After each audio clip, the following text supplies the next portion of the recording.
Okay, I think we should be good. Thank you, Summer. Welcome, everyone. It is 7:01 p.m. and we are now in our regular City Council meeting. I will call this meeting to order. We're actually at agenda item 221, calling this meeting to order, and roll call attendance. Summer, please take us through a roll call of council and staff that are present. Karen Guzman Newton, Moab City Council. Mayor Emily Niehaus. Carly Castle, Assistant City Manager. Joel Linares, City Manager. Kaylin Jones, Moab City Council. Clint York, Finance Director. Lori Simonson, City Attorney. Mike Duncan, Moab City Council. Ronnie Duressery, Moab City Council, and Tony Newsom Boyd, Moab City Council. Thank you so much, Summer. We are now section 3, COVID-19 updates. While there has been news locally, I actually do not have any updates or guests with updates to share. Joel, any updates or guests for this evening? No, we're just status quo. The numbers are relatively low, but we're just at this point going forward and waiting for the state to tell us if we need to be doing anything different. And at this point, the state's kind of completely fallen off of the COVID issue since the election. So yeah. Yeah. Okay. Ronnie, did you want to mention something? Well, I might have heard this wrong on the radio today. Did Grand County have its first death? We did. Yeah, we did over the weekend. So. Mm-hmm. Okay, well, condolences to that family. And I just had a quick question. I think you guys were on this exchange with a resident, who has kids in school who, had approached the health department about getting more data out. And they did update us that they'd had an exchange, but do we have any role, we can play? I know that health department is somewhat, limited in the data they have because of the size of our community. But at the same time, it did seem like the information this person was asking for definitely would, help a parent who's trying to decide whether to enroll their child in school or educate their child from the home. I mean, just so people listening know, it was a question about whether it was possible to report daily test numbers and show a time series of test numbers and positive cases rather than only showing cumulative numbers, because many public health officials apparently are recommending tracking the rolling 7-day % positive and rolling 7-day new cases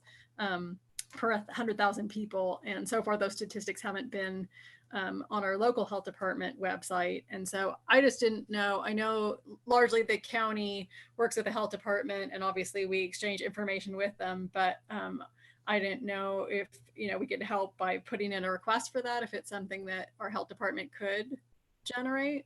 So I have forwarded as I've had requests.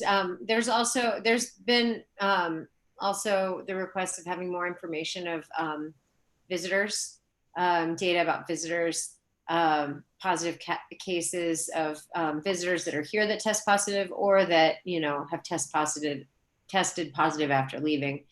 And so I forwarded those requests onto the health department. And so really that's what we can do, is forward that onto them and encourage that to be, but understanding too that they're limited in their scope of what they can share as well. And we don't have access to any of that raw data. Obviously, the testing is being done by the hospital and being provided to the health department. So if that data is provided to us through them to share, we'll happily throw it up on our website and our Facebook and everything else and get that information out there. But we don't have the raw data to generate that information. It would have to be provided to us through them. And the school board, with opening the school and that decision, that's completely outside of our realm. Okay, thanks. I have, Ronnie, for what it's worth as well, reached out to both the charter school and Grand County School District to say, we are a partner and we are available if help is needed, or also to, present at a council meeting. So the invitation has been made. Okay, cool. Thank you. Yeah. Okay, moving right along to section 4, approval of the minutes. Minutes for July 28th, 2020. Is there a motion? Karen? I so move. Thank you. Is there a second? I will second. Thank you, Mike. Discussion? I'll just let you guys all know if you didn't see it on the shared document. I just had one incorrect link that I let Summer know about. Thank you, Ronnie. Okay, roll call vote. Kaylin? Aye. Tawny? Aye. Karen? Aye. Mike? Aye. Ronnie? Aye. Motion passes 5-0. We're on to mayor and council reports. Let's see. A few things from me. As we all know, the Robin Groff Memorial Park broke ground yesterday. And I'm just wanting to share, let me just pull it up here. As you all know, I sent you an email, but I wanted to just reiterate it here at our meeting, that we're always looking to turn our lemons into lemonade. And so as I have reflected on the community division that the project has spurred, I made a decision to take a step in the direction of hosting a focus group or series of focus groups to discuss the segments of the urban Mill Creek corridor from where Moab Irrigation Company diverts water, which is below the power dam area, all the way to the Colorado River. And including community members that have been vocal about the Robin Groff Memorial Park, as well as including some additional riparian experts, outdoor recreation advocates, and users of the parkway that have not really had a dog in the fight with the Bike Skills Park. And the intention is not to come up with policies or projects, but that we can use this opportunity to listen and collect data. And so the information that the focus groups will be focused on. Number one, delineating the all segments of Mill Creek from the diversion to the Colorado River, and their current quality. So as we know, we've got chunks of different kinds of sections. Some are paved, some are not paved. Some have some infrastructure, some have very little. There's the section that goes under bridges. First, delineating and understanding that there are many segments of this Mill Creek corridor from the diversion to the Colorado River. Second, it's important for us to outline the metrics for the riparian health of the creek. So, we've been receiving comments about riparian health, but it would be helpful to have those metrics, and specifically water flow being a big one, because you don't have a riparian area if you don't have flow in Mill Creek, as well as the plants and animals, the flora and the fauna. Third, I think it's going to be important for us to outline the current multimodal transportation trail system, and identify the areas that need attention to create connectivity. So we received a letter from a community member saying, hey, somebody put a no trespassing sign up, and now a trail that so many of us have used is now closed. This is a great opportunity for us to identify connectivity issues and work towards solutions for connectivity.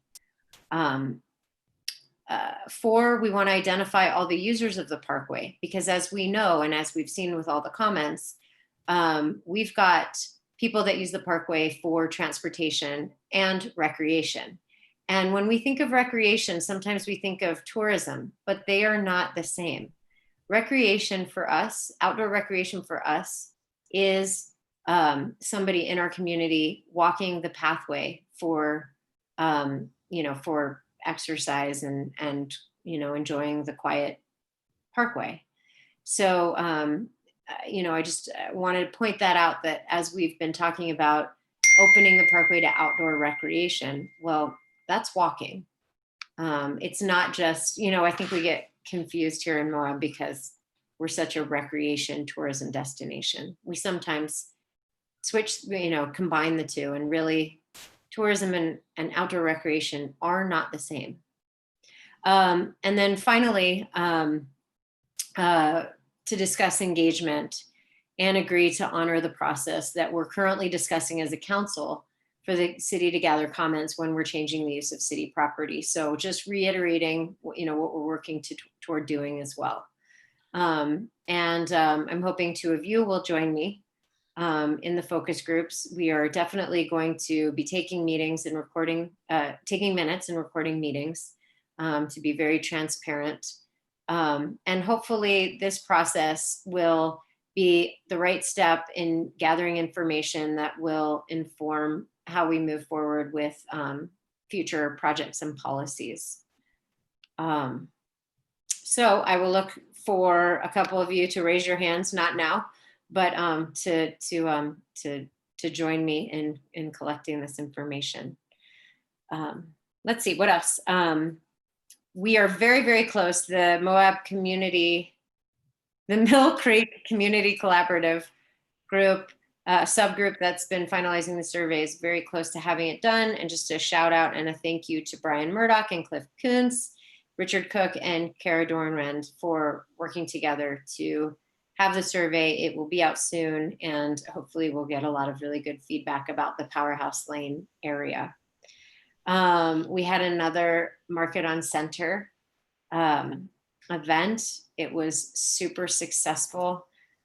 Big shout out to the Mark and recreation staff and Joel for all the details of getting it all together and working with vendors and setting the place.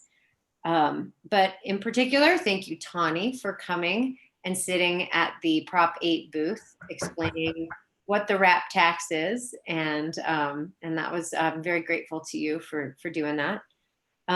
As well as thanks to the artisans that and the food vendors that came.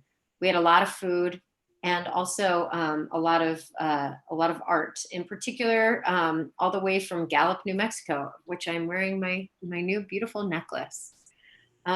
It was really, I received gratitude from them because there's not a lot of market happening right now. And I'm so grateful to staff for creating a very safe place for people to shop and wave to one another and get fresh food. And it's just been great. So, and I look forward to it expanding. And then finally, drum roll please. The BLM decided to defer all the parcels in Grand and San Juan County for the September lease. I'm sure we've all been contacted by reporters of what do we think? And I just wanted to let you all know that once we signed that letter, I think we all did a really good job of connecting with local and state and federal folks to share our story. And we were successful in doing so.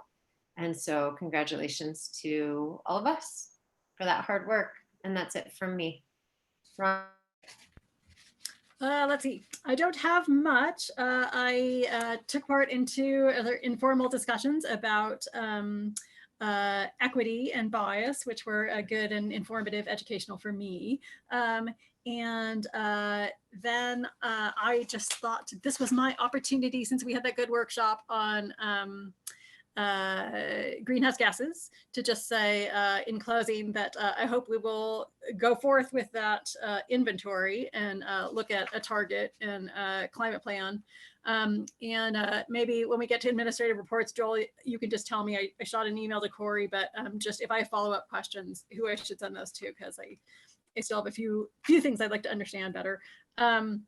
And then just 2 quickie things that I think you guys saw emails about. We got a request from the health department, suicide prevention specialist, just asking to be on our next agenda. So, you guys probably saw that I said the mayor and Joel set that agenda, but just as a reminder, they'd like to update us on a mental health campaign they're working on for Suicide Prevention Month, and give us another update.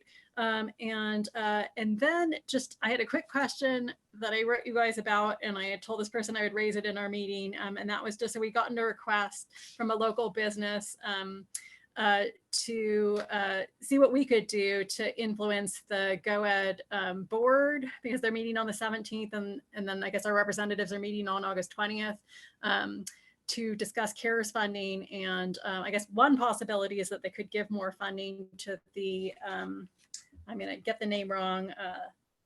Shop in Utah. Shop in Utah program. Yeah. So anyway, I was just, I figured an official public meeting was my place to ask if we can put in a plug for that sort of thing. And I'll just leave that to the mayor. Yeah. That's it for me. Well, before we move on, there are different ways that we can, like I will certainly be presenting that, but do we as a council want to write a letter in support of that correspondence that we received? Would we like to follow up with a letter, or do we feel confident in just, Karen? Just 2 weeks ago, when that program came into its inception, 4 hours into it, they reached their, at half of the amount of the 25 million. And so even at that point, Bell Hill was saying that there's other funds that weren't being utilized, and that they were most likely going to try to figure out how to fund the programs that are working well. So they're very well aware, since all the funding is completely gone, that's a direction that people would that utilized and would continue to utilize. So I mean, if we want to do that, it seems that'd be fine with but it does seem like the GOED is fully aware. I'm happy to write a letter and not have to get a whole bunch of signatures. What's funny is they're talking about taking money from the Commercial Rental Assistance Program, and like all good acronyms, CRAP is the acronym for that. So they're looking at taking money from that particular program, and because that they have not dispersed a lot of money out of that. So then why don't I'll just do that. I'll write a letter and send it to GOED, send it to Val. Just Thank you. the formal. Yeah. Okay. Thanks, Ronnie. Thanks, Karen. Who is up next? Mike.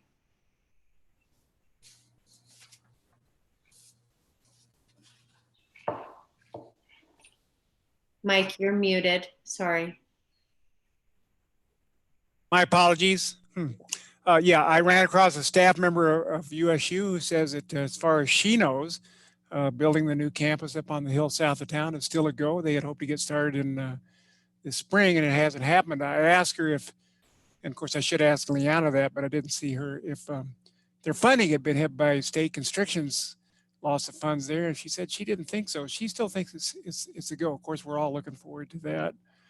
There was an Arches Hotspot committee meeting, which I largely missed because I was in Durango and made the terrible mistake of changing a password in my host router, and then the whole world fell apart a couple hours later. So my apologies for that.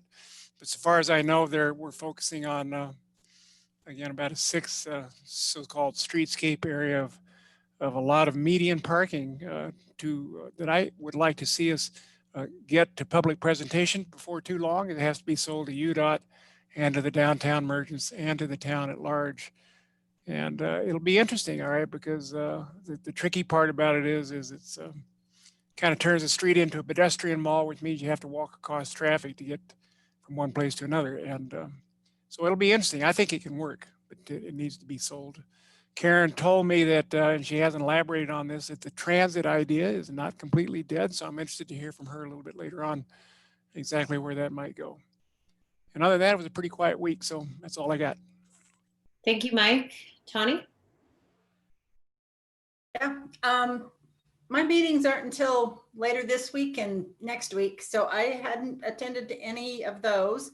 I did, like the mayor said, go sit at the wrap text table at the Market on Center, and it was very nice and very hot, and don't wear your work clothes.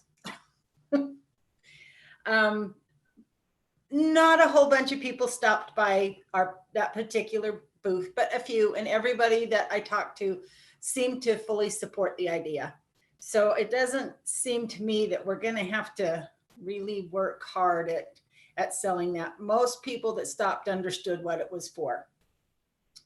And I am hesitant to bring this up a little bit, but Karen and I attended a Zoom meeting last Wednesday. Yeah. That developers had requested, and it began very uncomfortably. I just wanted it out there that it was requested by the developer. It lasted about 45 minutes. And I think the consensus from the meeting was that is not how we like to do things. It was very uncomfortable that the balance of council wasn't hearing what Karen and I were hearing. And Karen and I spoke a little bit afterwards, and I'm not going to speak for her, but that was kind of basically how we both felt, and we didn't want to see that happen again. And that's all that I'm going to say.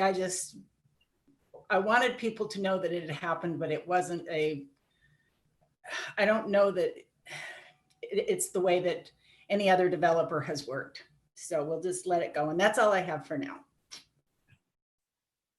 Okay, thanks, Tawny. And Karen, you're up. Okay, so we had the Arches Hotspot Coordinating Committee. There were two presentations by Chuck Williams and Matthew Hancock. They both presented respective opportunities for the downtown side street parking.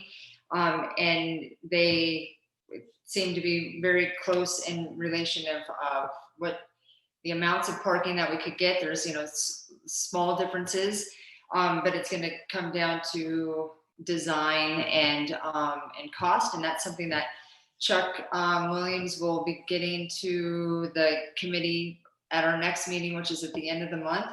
And it was also asked, like, if this is the one project that we are going to try to move forward to present to the community, because all of the respective councils are eager to get the community involved as soon as possible, because that was some of the backlash, from the previous project is not getting feedback early enough, and as we all know, that's still an issue that we have felt with other projects. So we are looking at trying to do some community outreach. Carly, please correct me if I'm not mistaken, but it seems like towards the end of the month we're going to present the side street parking options. Is that you want me to answer now? I'm happy to. Sure. So we're doing a survey that should be out by the end of the week. It's even higher concept, where we'll have like pictures from different communities and get some ideas about how the community's impressions on more the concept level. And then once we produce, Chuck's kind of finalized drawings by the beginning of September, end of the month, we'll roll those out too.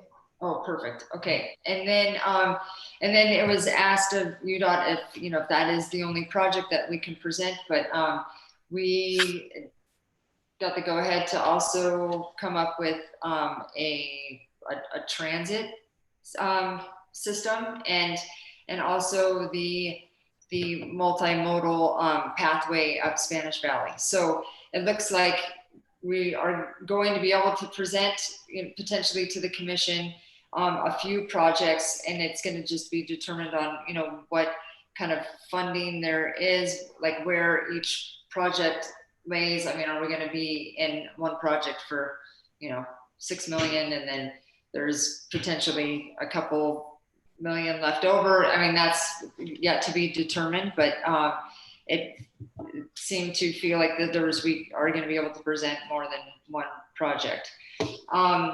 My airport board meeting was canceled due to the power outage last week. We're going to have that meeting tomorrow night. I attended 2 census events last Tuesday and Wednesday, one at the library and one at the Moab Valley Multicultural Center. The Utah's self-response rate is at 67.5%, In Grand County, the self-response rate is at 50.8%. The city of Moab is at 55.9, which was as of yesterday. Last year, 10 years ago, we were at 65%. So there's no easier time to do the census than now, since we have an online option. And we really are going to have to do as much outreach as we can amongst our respective groups to try to push people to do the census. It was announced last week that all information is going to have to be due by the end of September, and they were going to extend it to the end of October, but that just changed. So now the all information has to be done in where are we at? So a month and 3 weeks. Census enumerators in our county just started going door to door today. The U.S. Census Bureau is still hiring people. So if anyone is looking for a pretty decent part-time paying job, you can go to 2020census.gov for employment, and also to fill out your census information. And then I enjoyed a little bit of the market on Center last week, and not at the hot part. It's when the shade already came through the last hour, which was really nice. But that was lovely to see the artists and the vendors out there, and everybody, happily wearing masks and being outside, and seeing all the smiling eyes was really a good thing. So thanks for that, Emily. And that's it. A quick question for you, Karen, Carly. The next meeting of the Arches meeting, you said it's Arches late this month. Can you give me the date? Carly was due. I didn't have a date. It hasn't been scheduled yet. Oh. We're getting a better idea of when Chuck will be done with his concept drawings. So Okay. Yeah. Thank you. Can I ask a quick question for those of you on the Arches Hotspot Committee? Absolutely. And that was just that I think early on there was some discussion about some of the low-hanging fruit in the downtown plan, things like better signage to the existing city lot, or maybe some interest in the bulb outs on the corners. So I'm just curious, is any of that still a part of it, or did that stuff kind of drop off? It feels like it's still a part of it. It's a matter of doing, I think there's been a sense that there's a combination of doing side street parking and Main Street development at combining those two projects, which would be signage and hopefully, fixing some sidewalks on Main Street as well. So, but it is yet to be determined, but that definitely is not off the list of doing, of trying to figure out projects. Kaylin, did you get that same sense? Yeah, I think the focus with the downtown plan is just analyzing whether or not we can do enough additional on-street parking to satisfy UDOT's desire to achieve that goal via on-street parking rather than via the garage. And so it's really been Matt and Chuck and staff digging in and working out the details on those parking numbers and geometry. And then I think those other things, they're relatively inexpensive compared to this bigger picture thing. And what UDOT has said is that they're good with the on-street parking as long as the per stall cost comes in at or below what was estimated for the parking garage. But to your question, I think some signage is going to be relatively trivial in cost compared to this other stuff. And that right now we're assessing feasibility for a proposal to UDOT, and then there'll be a second round of more detailed design if the money is awarded for that, is my understanding. Okay, cool. Thanks, you guys. That's really helpful. And quick question, Carly, do you know how long people will have to fill out that survey? Will be like a week, open for a week or two, just as we help let people know about it? Yeah, I think we want to open for at least a couple weeks to get some meaningful feedback and our ability to sort of understand and collate the feedback for the committee. We might, depending on what kind of level of interest we get, keep it open for quite a while, just to see if we're seeing responses continually trickling in, but at least 2 weeks. Okay, sorry, I know I interrupted. Thanks.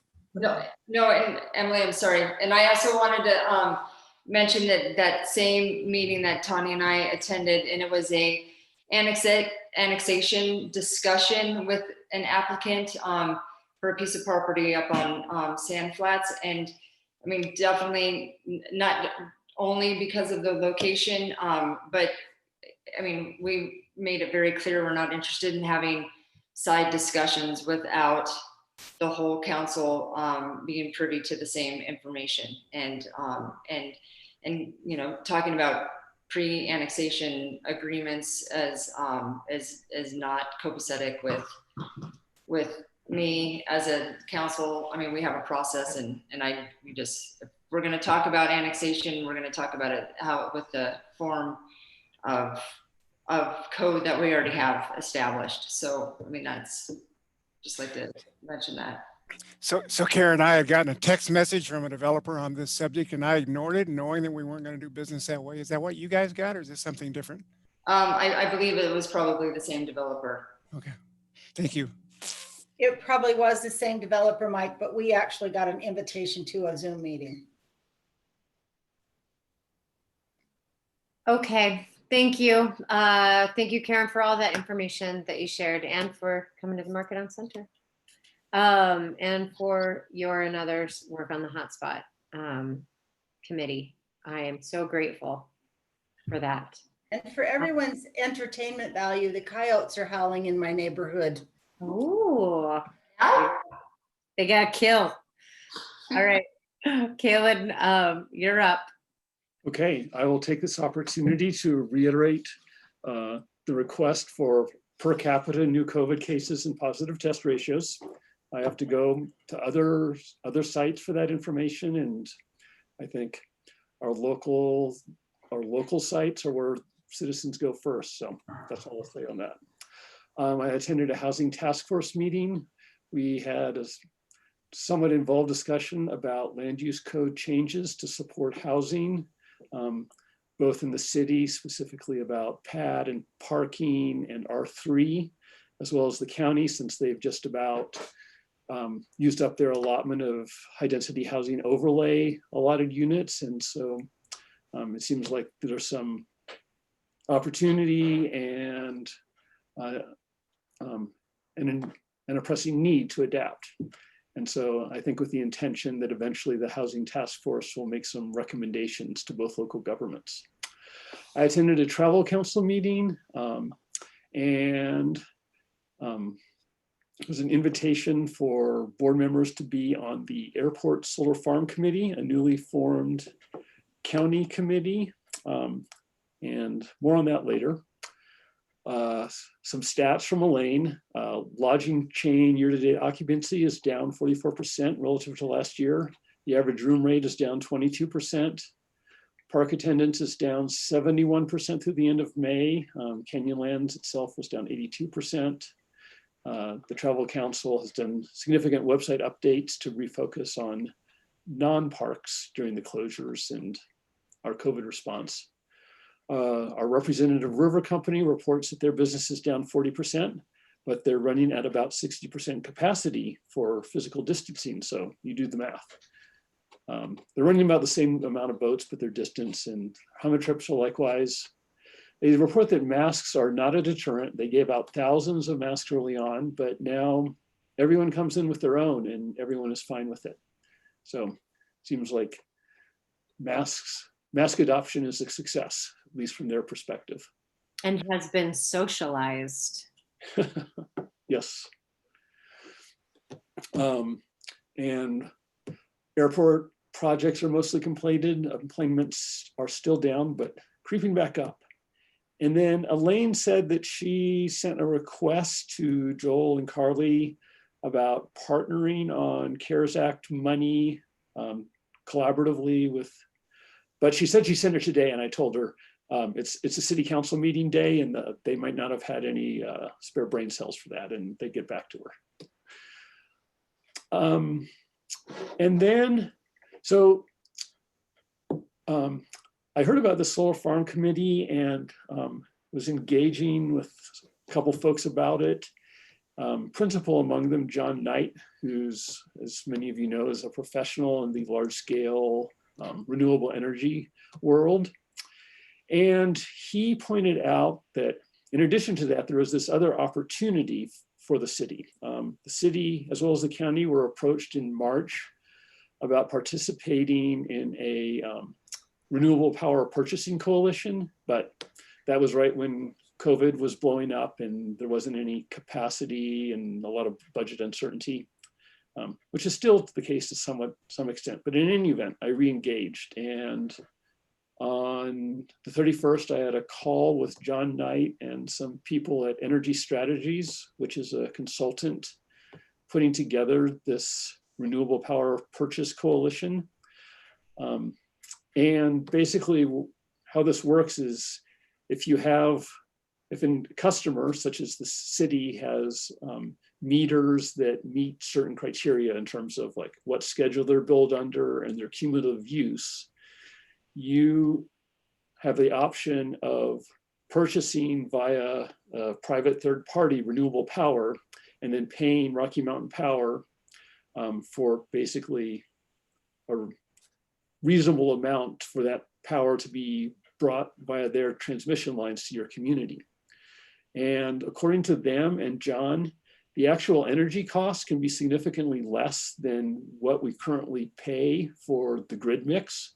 And that while there's an upfront investment in setting up this arrangement, that the payback is relatively short, and that long-term you can actually have renewable power and save a significant amount of money.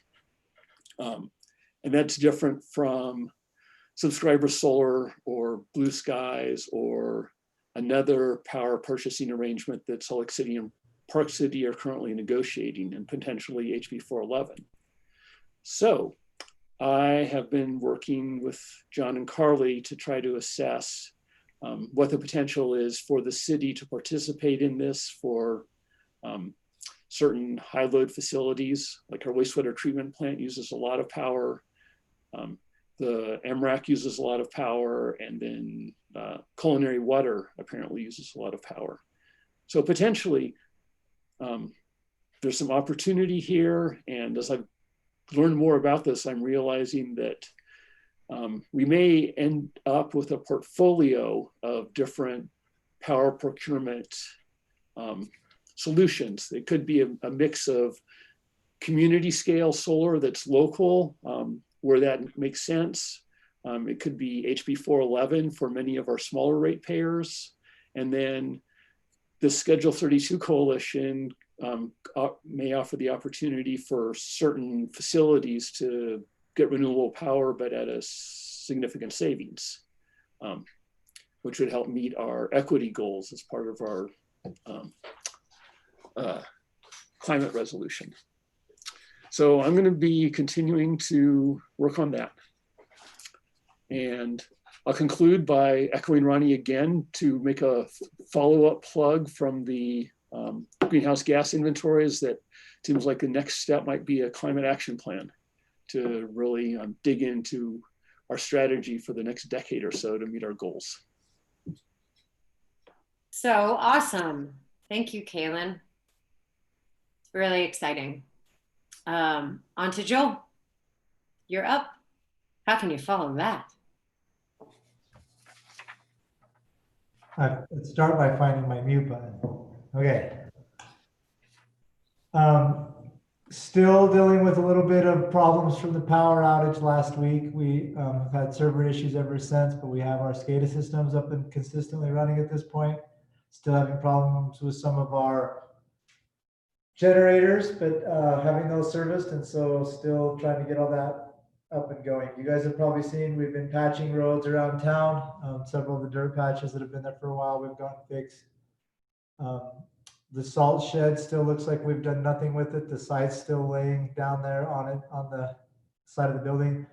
That's because we are currently fighting with the trust about how much money that is worth and what costs are to repair it. So it's not that we're not doing anything, we're just not moving anything yet. We've had it documented, we've taken photos, we've done what we're supposed to do, but we are having outside bids come in to determine what they think the value of the replacement costs and all that are before we go and start demoing and cleaning it up a little bit. So I hope if you've seen it, don't think we're not doing anything. It's still laying there by design. The school district is moving the path along the shared use path where they're building the new middle school. It officially closed yesterday.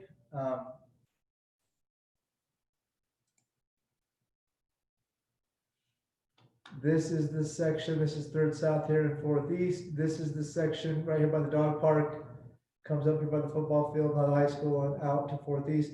It is currently closed. The school district and the contractor, we're being told it will be closed for approximately 2 months. They provided us this document so we can show people that they'll need to just continue up 3rd South and down 4th East to catch the parkway here and here. So we're being told that this shutdown is approximately 2 months. So this is not our project. We're just like when we were being asked about the testing numbers and everything else, we're passing information from other entities just to try and help get the word out. We have no control or say as to what's happening there or how long this will be closed and if we can open it or anything like that. Just trying to let everyone know that that section of the parkway is currently closed and will be for approximately 2 months. Joel, can I interrupt for a sec? So Yeah. with that, I haven't even thought about this until the map was just up.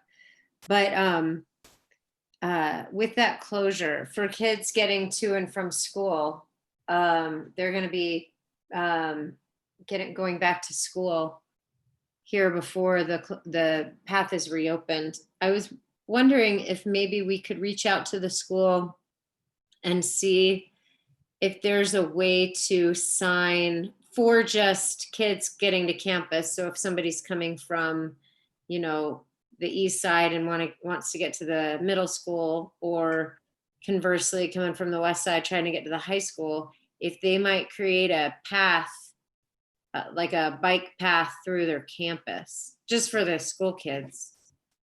Kids are like water. They're gonna take the path of least resistance. So yeah, they're probably gonna do that anyway. They put up a sign or not. The kids are going to the middle school and the middle school from here are going right here. Yeah. And the kids who are going to the high school from over here are going right here. Yeah. So, I mean, I'm sure we could contact them, but I think them kids they're gonna do that regardless of what you do. Yeah. So I know I walked to and from school my whole life and I'd have never walked all the way around that. Oh, never. No. I just don't know if they'll be bike ready for it. And I know that they're just so busy trying to figure out all things COVID. Yeah. Okay. So While you have that map up, can we ask one other question? you can ask as many questions as you'd like. So I just wanted to make sure I heard you right. So is it, you know, just a temporary closure because they're doing construction, or did you say they actually have to physically move part of the path to a new location, like permanently? I just wanted to know, like, if the concrete, you know, path that we're used to riding if it's going to move slightly. I didn't know if you could point out where the new one was going to be, or see if I actually even heard that right. No, you heard that correctly. The new school went here, and as this section here got built out, it kind of infringed on the area where it was. So they are moving it closer down. Okay, so it's bumping that way. Okay. Yeah, and I know that they looked at potentially making a temporary one down through here, but there wasn't enough space to have the room for the construction of the new path and a temporary path. So that's why they I know they did everything they could to try and avoid a closure. So there's not a lot of room. They are moving the old path because of the construction. Thank you. Okay. Okay. The Bike Skills Park began yesterday. We're gonna have an official groundbreaking, I think, Mayor, from what I'm hearing, correct? But they we've had some people over there from the county who are doing some work. So it has begun. Walnut Lane, there's a lot going on with Walnut Lane. I think I'm just gonna hold off on that, and I tend to meet with you guys kind of one-on-one, and I think I'm going to just present a lot of that to you guys one-on-one, so we can just have some pretty in-depth discussions about what we're doing and what we're thinking and what we're seeing inside the units that we currently own, and what we think the timeframes are, and what we think we need to do as stopgap in between. And that makes all other projects look like they're not projects. That's all I know about Walnut Lane. That's a whole fun one. The MRAC is looking to expand into some new classes, water aerobics and some other things. So watch for that information. The 191 widening is still going on. I had a bit of a slowdown because of the soils and laying the stormwater drainage. Met with UDOT and with the contractor on Thursday of last week, and they seem very confident that they're on schedule and that the 4 lanes should be completed prior to the tourist season next year. They may be doing some curb and some sidewalks and some lighting and stuff off to the side of the road as that season hits, but for the most part, the road itself should be unaffected and providing for businesses and for the road travel. That's kind of all I have. I'm going to let Clint present on a finance update on both the city and the MRAC. Is there any questions about any of that stuff before we move on to finance side of things? Karen? Joel, can we encourage them to, UDOT, sorry, be specific, to potentially do night work so as to not to impede next spring's visitation and season? That is an excellent question. That is exactly why I attended the meeting last Thursday. I plan on attending every meeting every Thursday going forward. I highly emphasize that be taken advantage of, that we had worked really hard to get them that tool to be able to do that, to make sure we didn't go over, and that if we had any aspect of the project as far as the road went that we thought we were going to go long, we needed to be taking advantage of the night work sooner rather than later. So myself and Chuck are strongly encouraging them to do night work if it's necessary. Okay. Ronnie? Sorry, unmuting. I was just curious, given the road closure associated with, electricity, gas issues last week, is there anything we should be aware of as council members? Did everything work well in terms of communication and public notice and stuff? Or, obviously, with freaky things like gas leaks, cross your fingers, knock on wood, we're never going to have another explosion or anything. And obviously, for anyone listening, we didn't have that this time. But it did make me think, because I was down south, but I was hearing from you guys about how the road was, blocked up for an hour. Anyway, I was just going to ask you for feedback if there's anything that occurred to you through that process at all worked great, or if there's anything that we as a group need to work to have in terms of, I don't know, a plan that we don't have now, or information flow or something. No, I think all things considered, it was fine. We just have that one point along the highway between Denny's and the bridge that if something happens right there, it's just a choke point. There's no way to route traffic around it. So that's where the gas leak was. And that was the problem, it didn't matter what we could do. We couldn't route people around the river. I mean, if we had another bridge down by off Potash Road and over to Cane Creek, obviously we could have routed people around that way. But you get in that 1 mile stretch right there, if that's where the problem is, then there's just nothing we can do until we get that shut down and open back up. And it was Murphy's Law that day. I mean, our generators went down, the servers went down. We had 2 police cars just completely coincidentally die right at the moment we had all that happening. We were trying to send officers down to start controlling traffic, and we got a rush of calls through 911 right then, some pretty serious calls that law enforcement had to respond to as well. So I think when you take the fact that we had all these things happen at once, that the odds of all of that happening again all at the same time were pretty rare. It went really well. Everyone just kept working through it. We had officers come on duty who weren't supposed to be on duty. We instantly got some vehicles that we could use for the 2 that went down. We handled that. IT, John Labram and his group at Pro Velocity worked till about 10:30 that night, getting all the servers up and patched up, running good enough that we could get SCADA going so we could track water systems for the city.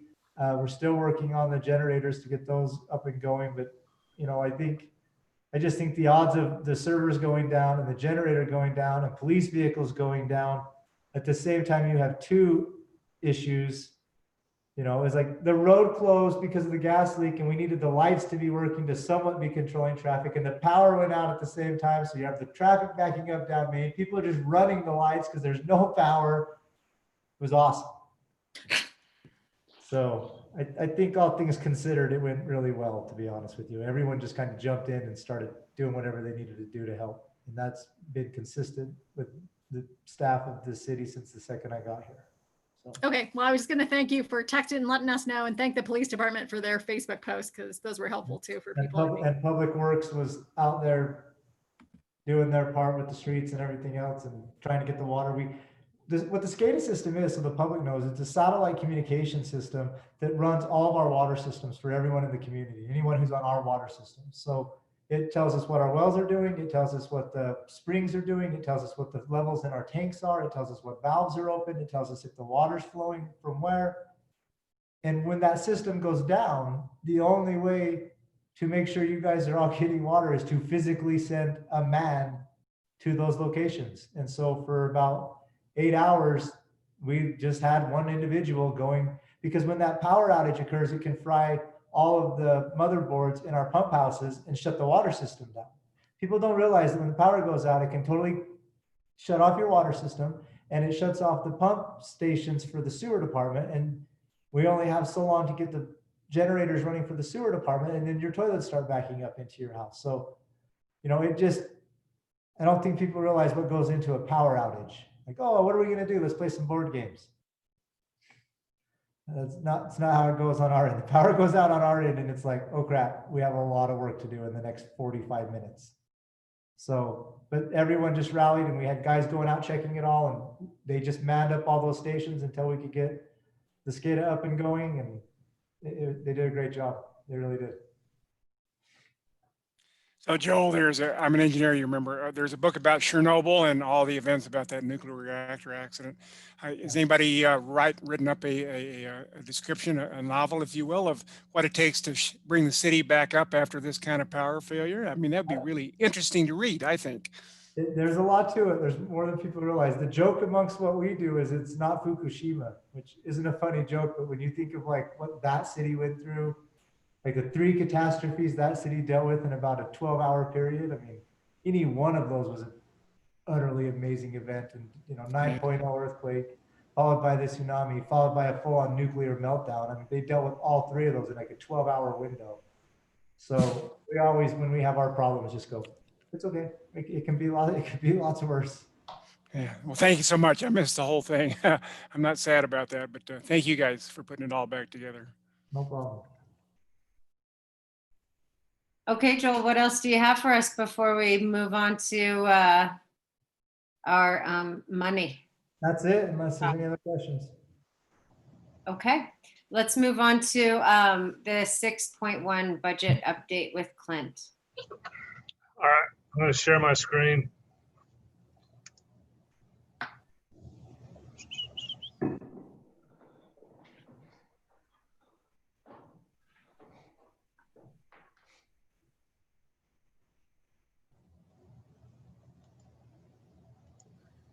So which one can you see? Can you see the big one or the small one there? There. Oh, do the other one, Clint.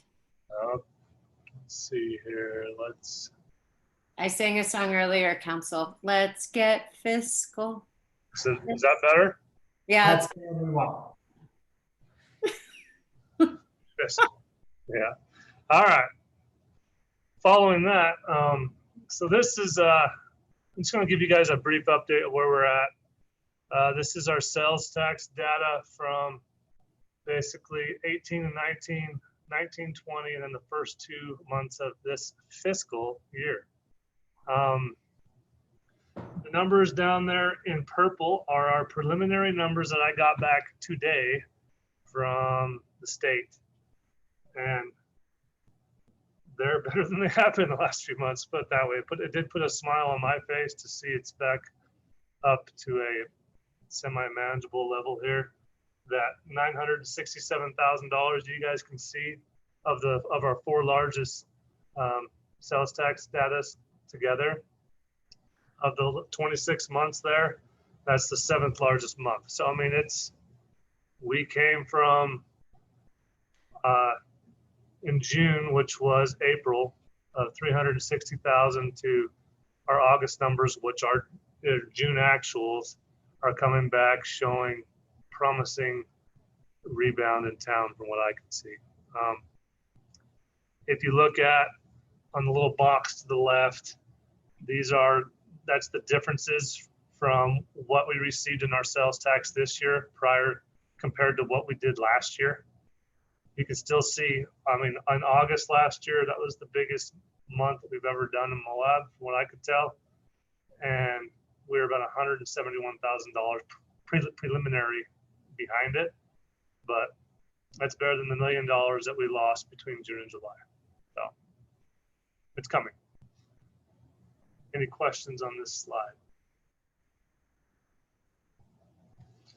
The other thing I will point out in this slide is in June, if you look at our TRT tax number, it was under $10,000 for the month.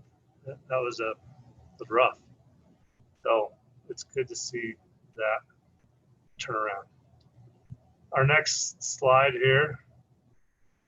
So with that, the orange line here is what we did basically 2 years ago.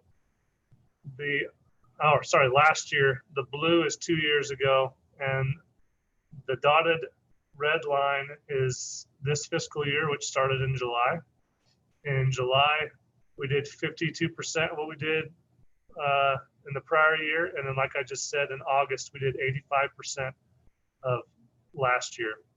So that I'm going to jump back to our previous slide. You can see that in August of 2 years ago, we did $988,000 in sales tax revenue, and we're projecting 967. So that red line pretty much runs into what we had done 2 years ago there in August. So the red and the blue are pretty much running into each other. From there, we're just kind of projecting it out. I left it at 85% all the way through second and third quarter of this year, and bumped it up to 90% for the fourth quarter of this fiscal year, which is April, May, and June. I also want to note that our expenses, with all the cuts that we had done in spending and everything else, our expenses from May to July compared to Q1 of this year were down 28%, almost to $700,000 in savings.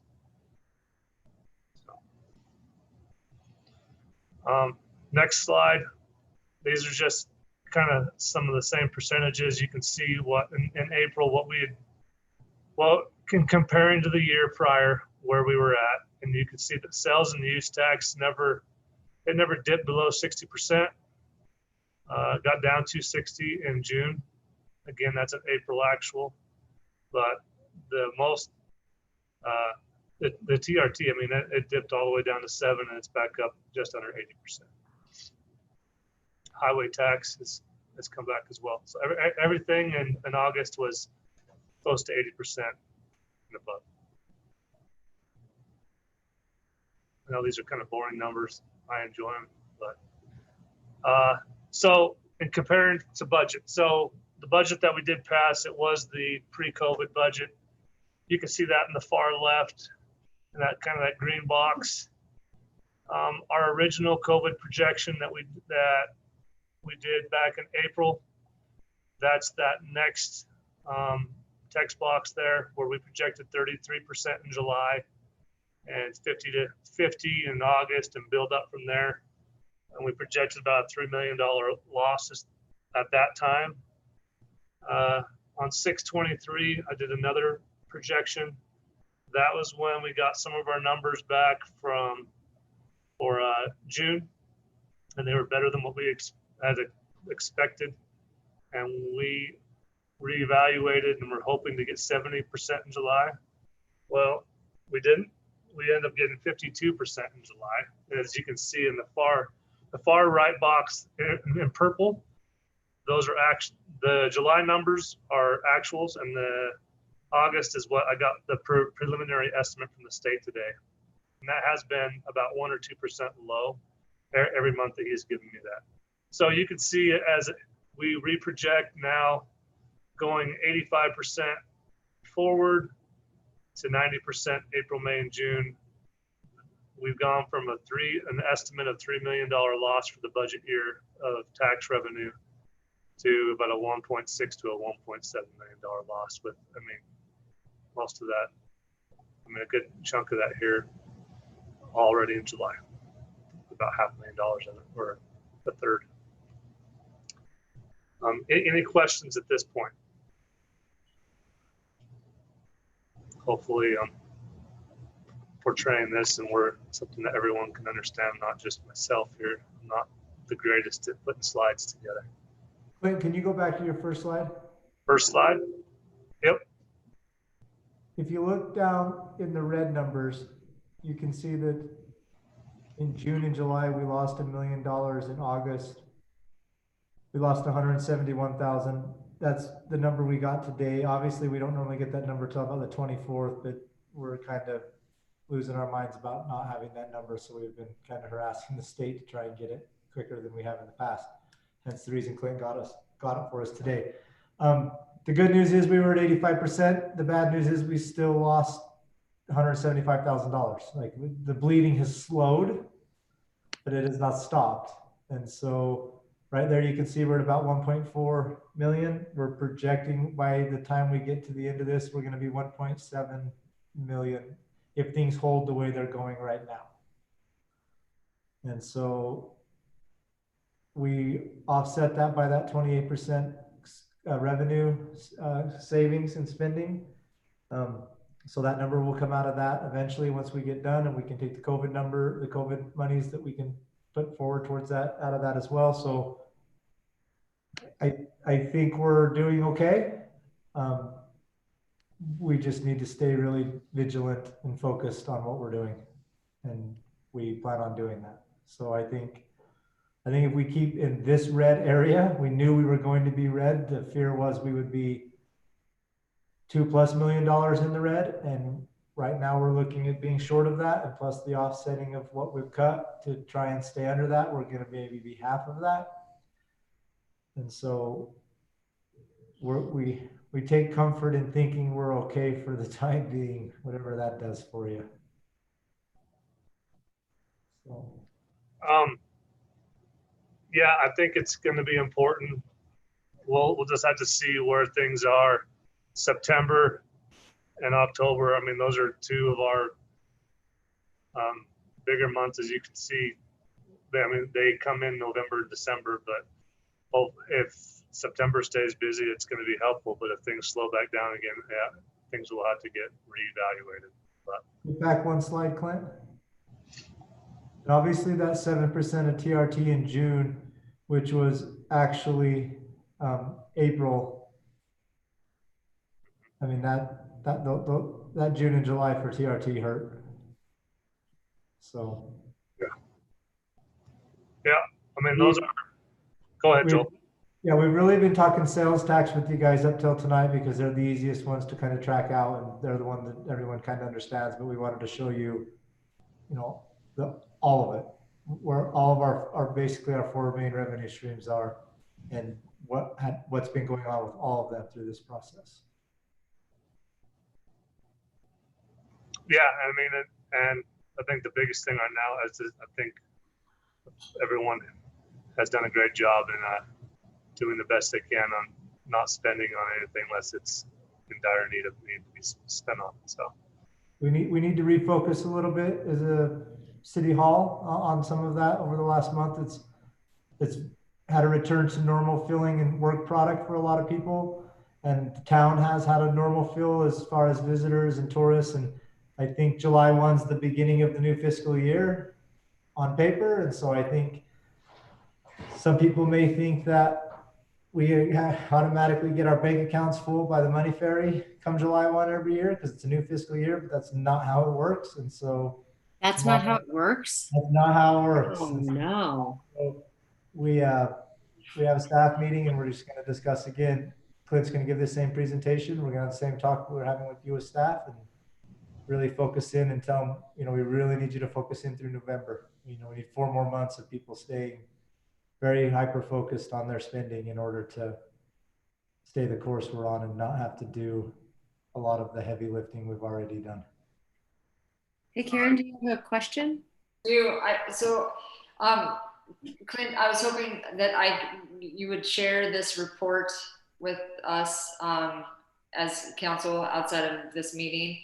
And then could I, and I hate to compare to your predecessor, but we would often get these reports with sectors.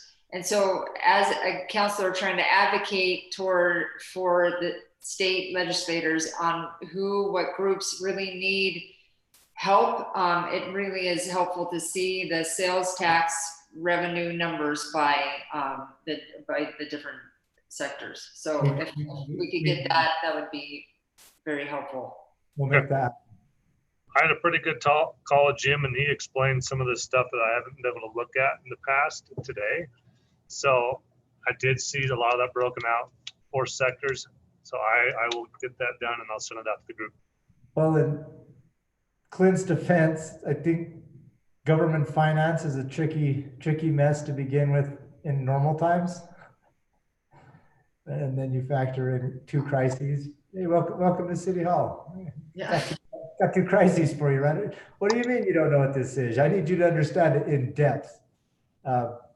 So getting to those details of like breaking down the information of the sectors and everything, we'll get you that, Karen. Oh, that'd be awesome. And I don't know if other people need it, but it just, like it shows, restaurant sales compared to gas stations to, all of those different sectors are just really helpful to know what we really should be advocating for. No, it was good talking to him a little bit today because I was trying to run some numbers for Joel earlier in the month on some of like grocery sales, and I was struggling trying to figure out where can I get some of this detail, and oh, gotcha. And he helped me with some of that today. I literally had him trying to break down the types of sales at City Market between prepared and unprepared foods, and he's that's tough, and he was coming back to me and I'm like, they have it, they tax it differently, someone's calculating it, someone at the state has it, we need it. So, he was wanting me to go to City Market with the clipboard and take stats, but Clint, thank you. I don't mean to pressure you. It's just helpful and whenever you guys want something, feel free to email me and I can do my best to get it over to you. It's not a problem. So I'm an open book. All right, Clint. You've got a couple more slides, right? Yep, a couple more. So I just wanted to reiterate, the city of Moab is, we are pretty much solely based on sales-based tax revenue, and we are currently do not charge a property tax. There is a Grand County property tax, but there is not a property tax that comes back to the city. So I get in that discussion with many of individuals around town. So, and I'm not gonna lie, I did not know that until I started working. There are a couple of other cities in the state who don't charge property tax as well, but they have special service districts that are charging a tax for services that the city is providing. So those cities are taxing their residents for services. We are the only city in the state of Utah that does not have a property tax and does not have a special service district that we are using to fund our services. We're essentially the only city in the state that's not charging you a tax. So I'm just putting it out there. That makes us the most Republican city in the state of Utah. I'm just saying. Just saying. All right. From there, I do have an MRAC update. I know this is a very hot topic. So as we go throughout the months, I'm just going to give people updates where we're at. Last year in July, we lost about $82,000 at the MRAC and We opened it at the end of June, and I mean, it's unlimited services at the moment. I mean, I think it's open 5 days a week but we only had a loss of $30,000 in July, which I thought was pretty good. You can see in the two different slides, we had about just under $19,000 in revenue compared to 30 last year, but we kept our costs under $50,000, which is great. So I just wanted to throw that out there so that you guys have that information. And that's all I got. So if you guys got questions, and I could send some of that data over to you guys as a group. And if you want anything else that's budget-based or expense-based or sales tax, feel free to ask away. Thank you, Clint, so much. Let's unshare your screen just so we can see everybody here, please. And I mean, I suspect we all have little questions here or there. We can spend a little more time on this if this council wants to. I am planning on setting up meetings with you guys individually with myself and staff, so you can ask questions and we can pull the information you're looking for to get you the information you'll need in order to make the decisions you'll have to make going forward. So I plan on having communication, preferably in person with you one-on-one with myself and the admin staff as we go forward. And that decision that you're talking about looks like a budget amendment, correct? There absolutely is our budget amendments coming. And that the first budget amendment is going to come around October. Mm-hmm. And I want to thank the state because I know that those numbers are not prepared 2 weeks earlier than normal for everybody. And so the state has been great to us at the tax commission, knowing our situation without a property tax, knowing what we're trying to do that no one else is trying to do. And they're really helping us to make sure we have the information we need as we keep processing this and going forward. So council, any burning questions or comments at this time? Okay, well then we're gonna move on. Thank you so much, Clint. Means a lot to have, I would call that good news. I would. Yeah. Yeah, I would. He was going to say, Joel didn't think it was good. It was Good better. news. It was better. It wasn't good news. Yeah. How about good news for people who like bad news? There we go. Okay. Section 7, citizens to be heard.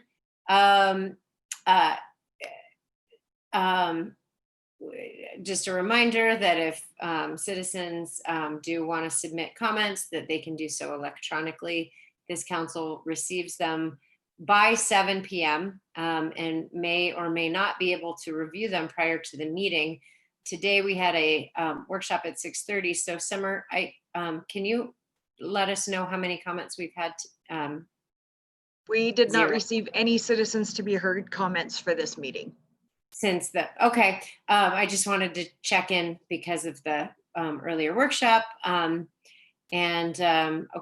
moving on to old business 8.1, presentation on Lions Back MPD. I want to remind us all, especially that this council is a legislative body and we have decisions that are brought before us, and we are living with decisions that were brought before others, such as the Lions Back MPD 2008, right?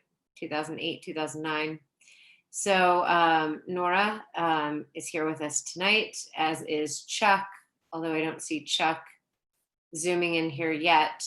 Nora and Chuck are going to give us a presentation here and share information that will help us to inform the public of what's going on, what to expect. But just again, to reiterate that we as the council today are living with decisions made by yesterday that inform our decisions that we'll make today and tomorrow. And that no decisions are being made tonight, that all decisions have been made and that we're moving forward. So Nora, thanks for joining us tonight to give this information. Take it away. And you're muted. You are muted. There we go. There we go. Hi, everybody. Thank you. Hi. So welcome to Lions Back. This will certainly be the first of probably many discussions about this project. But what we wanted to do is give the city council, and on Thursday, we'll give the planning commission the same presentation, just to give you a real high level view of some of the background with Lions Back, the existing entitlements that are in place, a little bit about the project itself, and just go over some of the, the basic information, and then a little bit about where we go from here. So with that, I'm going to share my screen.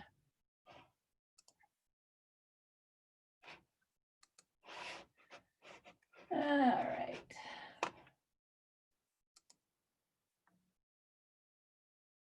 Come on. There we go. Can you see that, everybody? Yes, we can. Okay, great. Okay, so a little bit of background information about the project.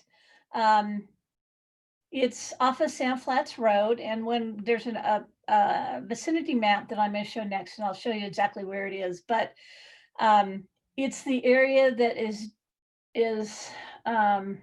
generally west of Sand Flats Road, kind of across the street from the landfill. And the property extends up to the Lions Back Fins area. And then it's also in that vicinity. It's the property owner is Sitla, which is School Institutional Trust Lands. I don't remember what the A means, but anyway, Sitla, which is a state agency that has a fair amount of power.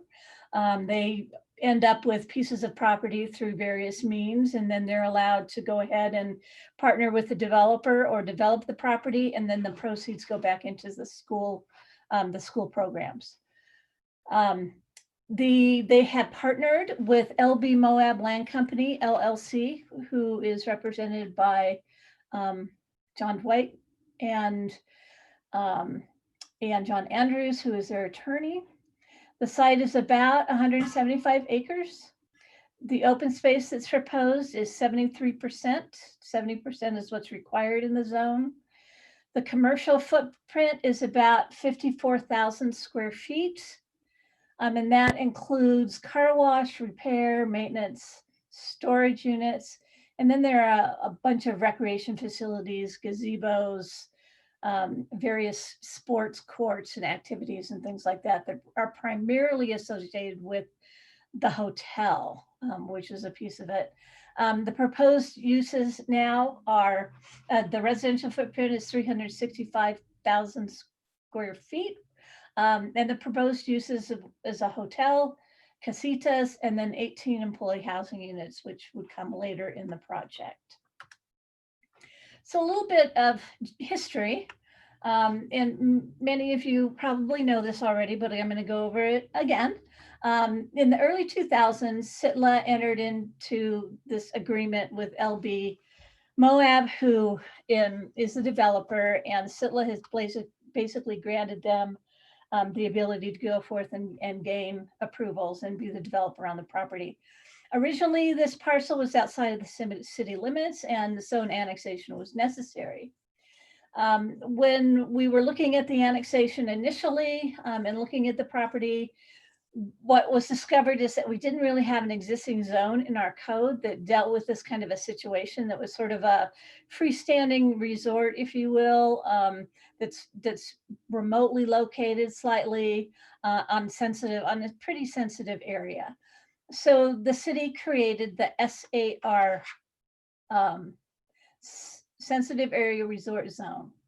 They created that, and then it was applied to this project when it was annexed. 2000 and 2007, 2008, or thereabouts, LB Moab removed the existing campground facilities that were up there and cleaned up the site. There was a bunch of stuff that needed to be removed, and they did that. In 2000 and early 2008 and early 2009, there was a lot of time spent on the initial approval, and the pre-annexation agreement was approved and recorded in the end of October 2008. And then in late 2008, early 2009, there was a review and approval of a preliminary master plan development, which is the process that's required per the SAR zone. So that's, the zone requires you to go through a master plan development process. In late 2008, the annexation petition was approved and it was annexed with the SAR zoning. And then in late September in 2009, there was a review and approval of the development and phasing agreement, which are that it followed the pre-annexation agreement and kind of brought the whole project up to date. After the preliminary master plan and annexation were approved, a lawsuit was filed against the city and Sitla LB Moab. And we prevailed in the lawsuit. And based on the 2008-2009 development documents, as they've been stated in the record, they were deemed to have been correctly applied and approved. So basically, the court upheld the actions by the city to approve the annexation and the development documents. Then we all know what happened in 2008 and 2009, the market kind of took a dive. And there were a number of discussions between the developer and the staff over the years. And then 2016, the developer requested a modification to the MPD approval based upon economic trends that were happening at that time. The original approval showed real pretty low level sort of a hotel that was pretty spread out and had 50 3-bedroom suites or rooms, or so there were in essence 150 rooms, but they were configured initially in 50 3-bedroom suites. The developer was proposing that be modified to a 150-room hotel. And after lots and lots of discussion, Moab City determined that the modification was minor and that that review by the planning commissions and city council was not necessary, and so it was dealt with administratively. So it was approved administratively. After that happened, the city and the developer were again sued, and for quite some time, that was pending litigation, lots of back and forth, and just in 2020, the judge ruled in favor of the plaintiffs. So we lost. The folks that sued basically won, and there's certainly more legally correct verbiage that I could use, but that's the essence of it. And so what that did was that it threw out basically the 2016 modification approval and left us with the approving documents in 2008 and 2009. And those 3 documents would be the pre-annexation agreement, the preliminary master plan development, and the development and phasing agreement. Those are the 3 documents which govern this project and are currently in effect. So then after that was wrapping up this year with the court system, LB Moab reached out to the staff and started talking about the 2008-2009 plan, kind of what they were thinking at this point in time. And I got all the documents together and got a bunch of documents from Chris McEnany. He's been helping me sort of sort through all this. I sort of become really familiar with the pre-annexation agreement and the development and phasing agreement. So I have a pretty good sort of knowledge of what's going on here. Here is the, oops.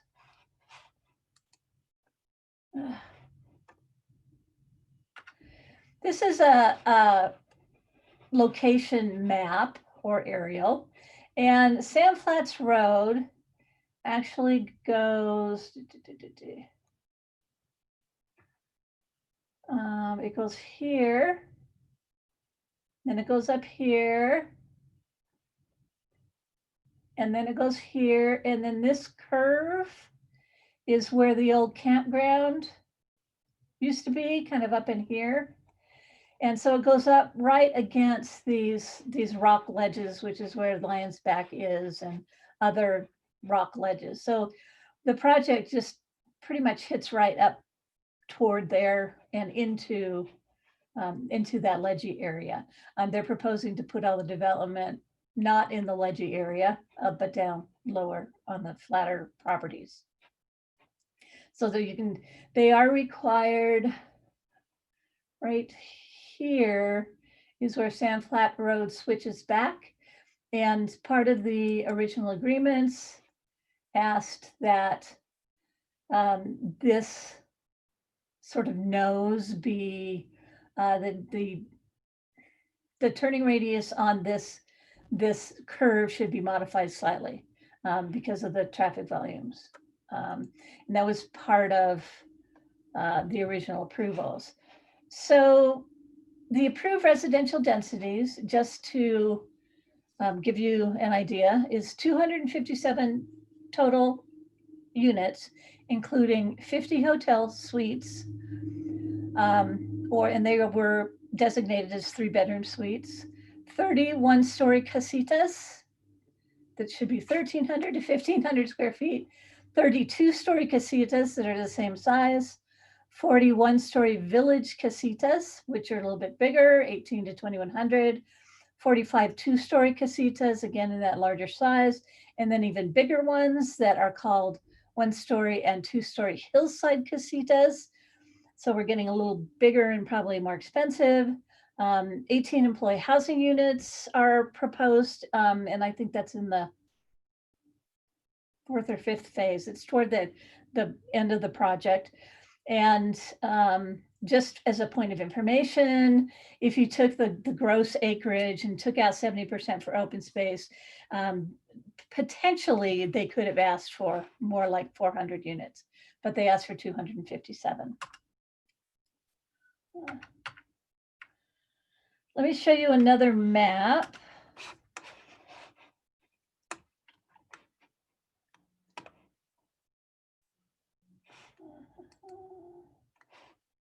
Can you see that? The site plan? Yes? Yes, we can. Okay, so this size is a little bit easier to read, although it's in some respects it's harder to read because it's so big, but this is where I've got all the numbers from. And this is the preliminary site plan that was approved by the Planning Commission and forwarded to the City Council with a positive recommendation, and it was approved by the City Council. So, come on. It's a really big file, and I apologize for the big files I sent out, but I got all these from Chris, and it was at a time when we weren't really there's a lot of paper floating around. So a lot of the files are either original files or they're PDFs, and they're really hard to see, but this is probably the most clear one. As you can see, this was proposed to be the area of the hotel, and still is. And this was the area that changed when they asked for the modification in 2016, which has since gone away. So the existing approval includes this, which with recreation facilities, there's some tennis courts and various other kinds of sports courts, pool, and some gazebos and picnic areas and those kinds of things, kind of in this core area. And then with the first phase, this had a phasing plan that had 5 phases. And the first phase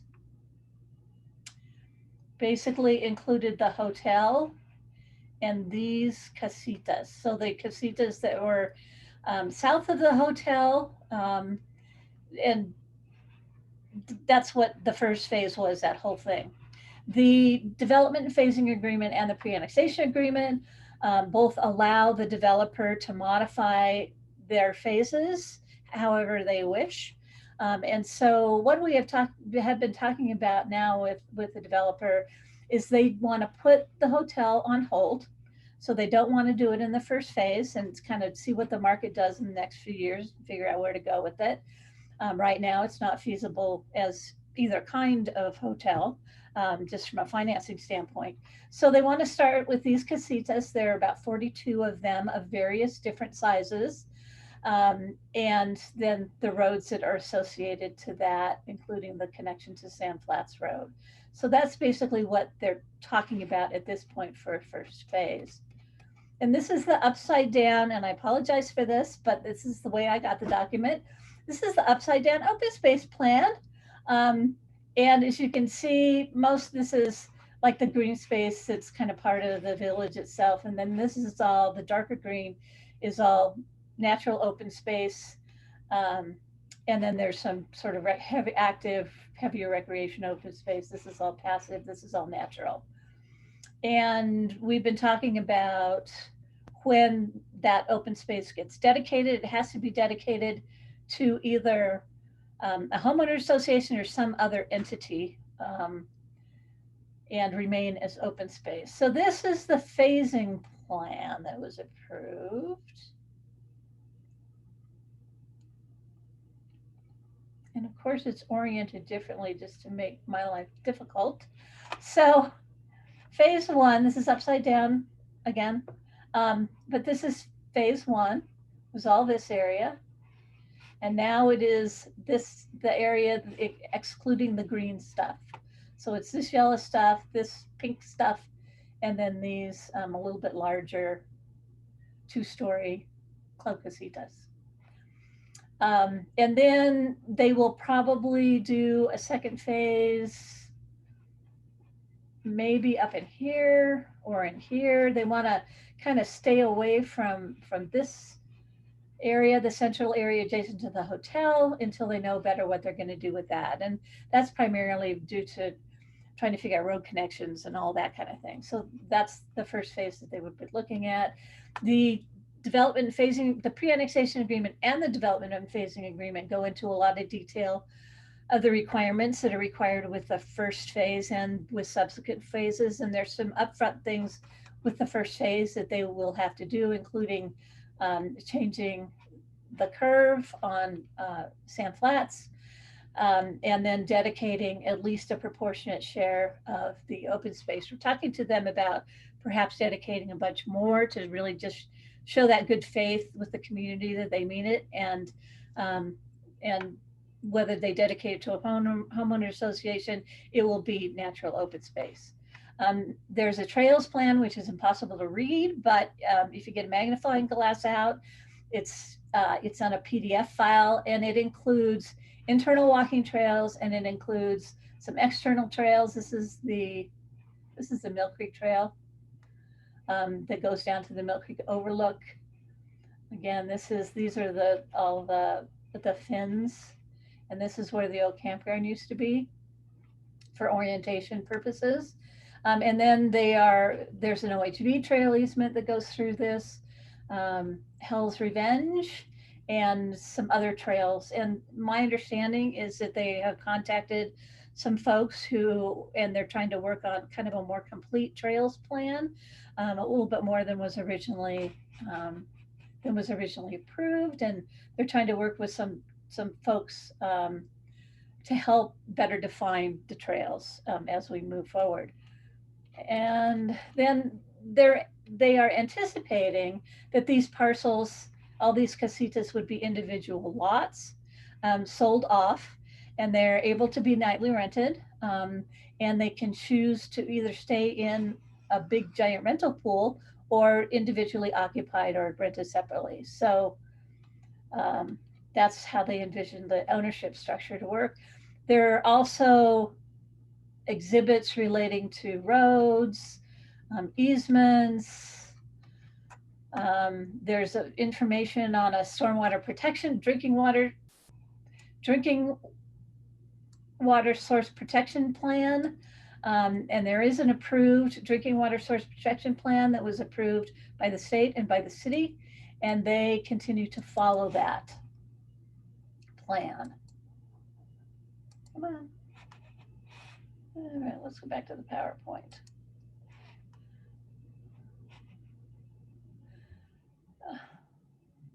Oh, that should have gone away. Anyway, so moving forward, we have not received any applications. Their step, according to where we are in the development agreement, is to come in with the first phase final plats. That in the way it works is that all of the infrastructure other than sewer and water, which is going in right now, but all of the internal infrastructure will be completed as necessary for each phase. And that phase, there'd have to be a final plat and an SIA, which spells out what the improvements are that are required, and then also a financial guarantee or bonding in order to make sure that each of those phases has an SIA, and we make sure the improvements get done per the plan. So we've just been having preliminary discussions. I met with John Dwight, I don't know, 6 weeks ago, and then we had another conversation this last week. And we're in general agreement about how this wants to move forward. They really don't want to change the plan as it was approved in 2008 and 2009 at this point. They're choosing to build only part of phase one, at least that's their thinking today, but we have not received an application yet. So phase one, as I mentioned, is required to include a number of things, including the sand flats road curve correction, open space consistent with the phase, project-wide utilities, as you know, are going in right now, and then the final plat, SIA, and financial guarantee for the first phase. I am going to turn this over to, this is the conclusion. The Lions Back Resort MPD has been approved and is vested in the pre-annexation agreement, the development and phasing agreement, and the preliminary MPD. Those approvals are in place and are valid. The Lions Back Resort is already annexed into the city and zoned SAR and has a preliminary site plan approval. The developer and the city are discussing how to move forward once they apply for the first phase. No application has been submitted, and the work that's happening on the site has all been approved and meets the approved drinking water source protection plan, as will all future work. They agreed in the agreement to more stringent standards to try to protect our Shackle Springs water source. So with that, I am going to turn it over to Chuck, and he's going to do a little presentation, and then we'll be available to answer questions. Thank you, Nora. Welcome, Chuck. Good evening. I have a PowerPoint also. I'd like to share my screen with you. Let me pull it up. Screen one. Do you see the PowerPoint now? We do. Thank you.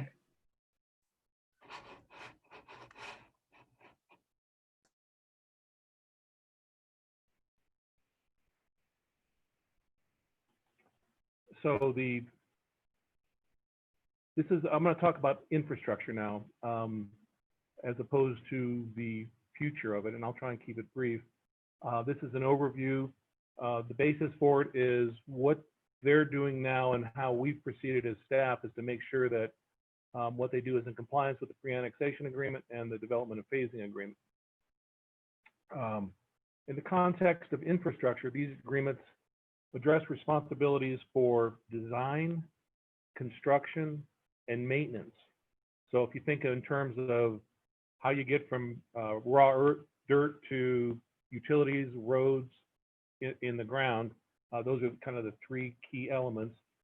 And those agreements talk about off-site utilities, on-site utilities, off-site roads, on-site roads, on-site trails, stormwater drainage, and then the drinking water source protection plan. And I'd just like to talk about each one of those a little bit.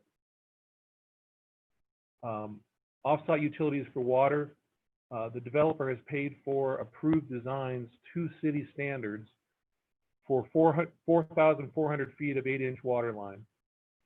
There'll be a lower booster station just up the road from the cemetery a bit. Then there'll be an upper booster station, and then there'll be a 360,000 gallon water tank. And I'll show you a photo in a minute of where that water tank is. And that's the major grading that's going on right now, is they're grading out the location of where that water tank is going to go. So the developer is constructing the above infrastructure at their cost, and the city will maintain the above infrastructure once it's operational and accepted by the city.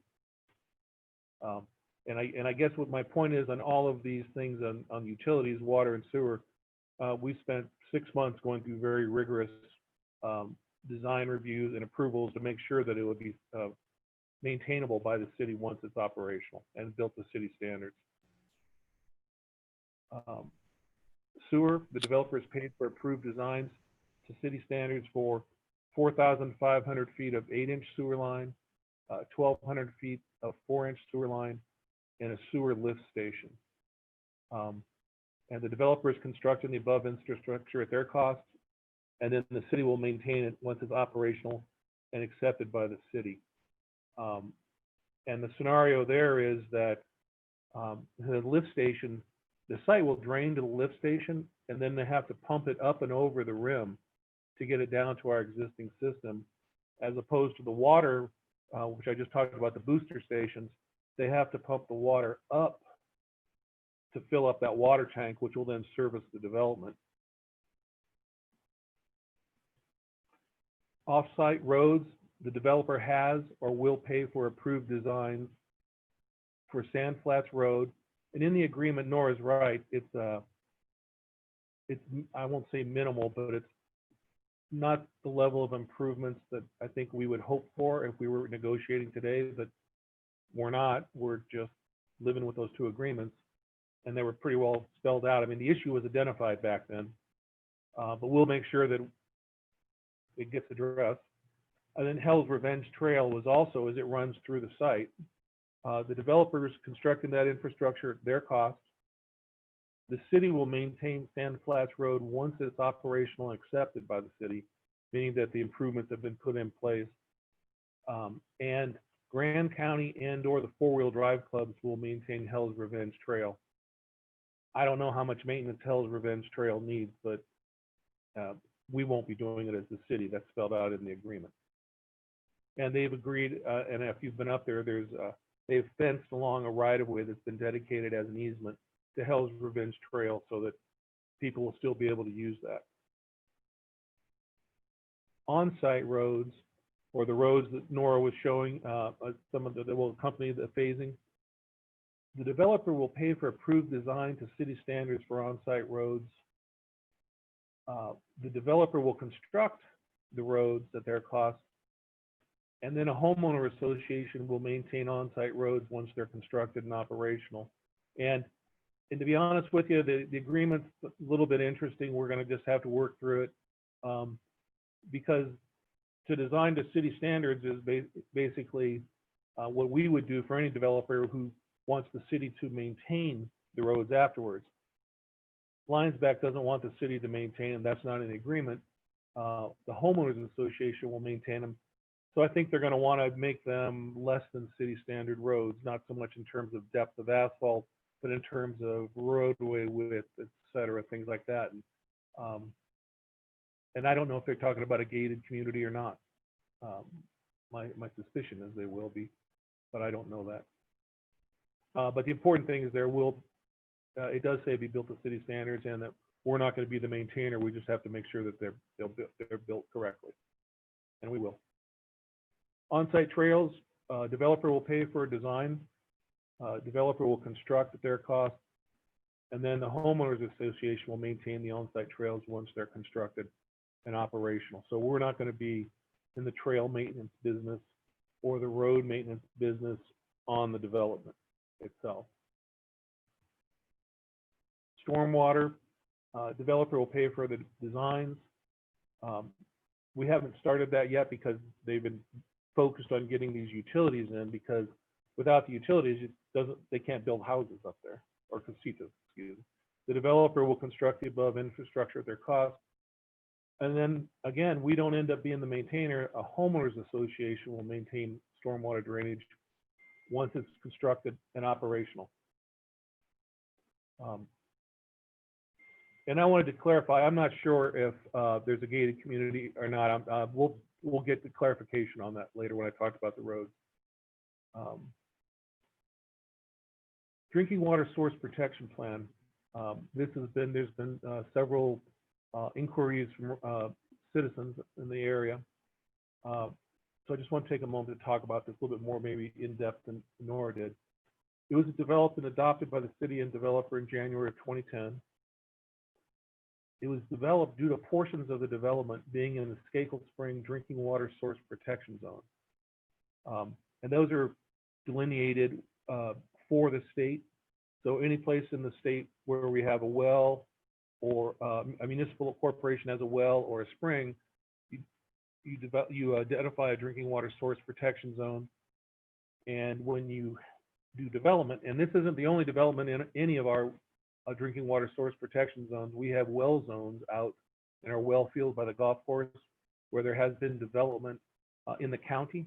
And if I'm not sure in the past what happened, but in the future, if that were to happen, I know, well, in fact, I can tell you, we coordinated with GWISA as an example. When GWISA has new development in the county going on now, if they're in our well protection zone, we say to GWISA, no, we don't want them to be on septic as part of the new development. It needs to be on sanitary sewer. That's, as an example, one of the activities that you want to focus on in a drinking water source protection zone. And for Lionsback, they have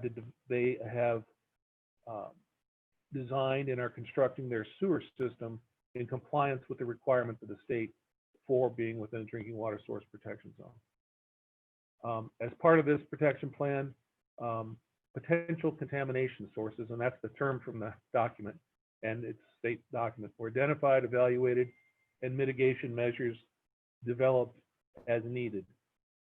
So there was a very rigorous evaluation of existing potential contamination sources. The EPA has identified, I think, 47 or maybe 52 at sites, and there were 2 that were existing at the time, and then 3 were identified as potential issues for the development. So mitigation measures were developed and agreed upon between the city and the developer, and they seem to be right in line with what the state and federal requirements are. And then the plan requirements for utility construction is currently being monitored and enforced by city staff.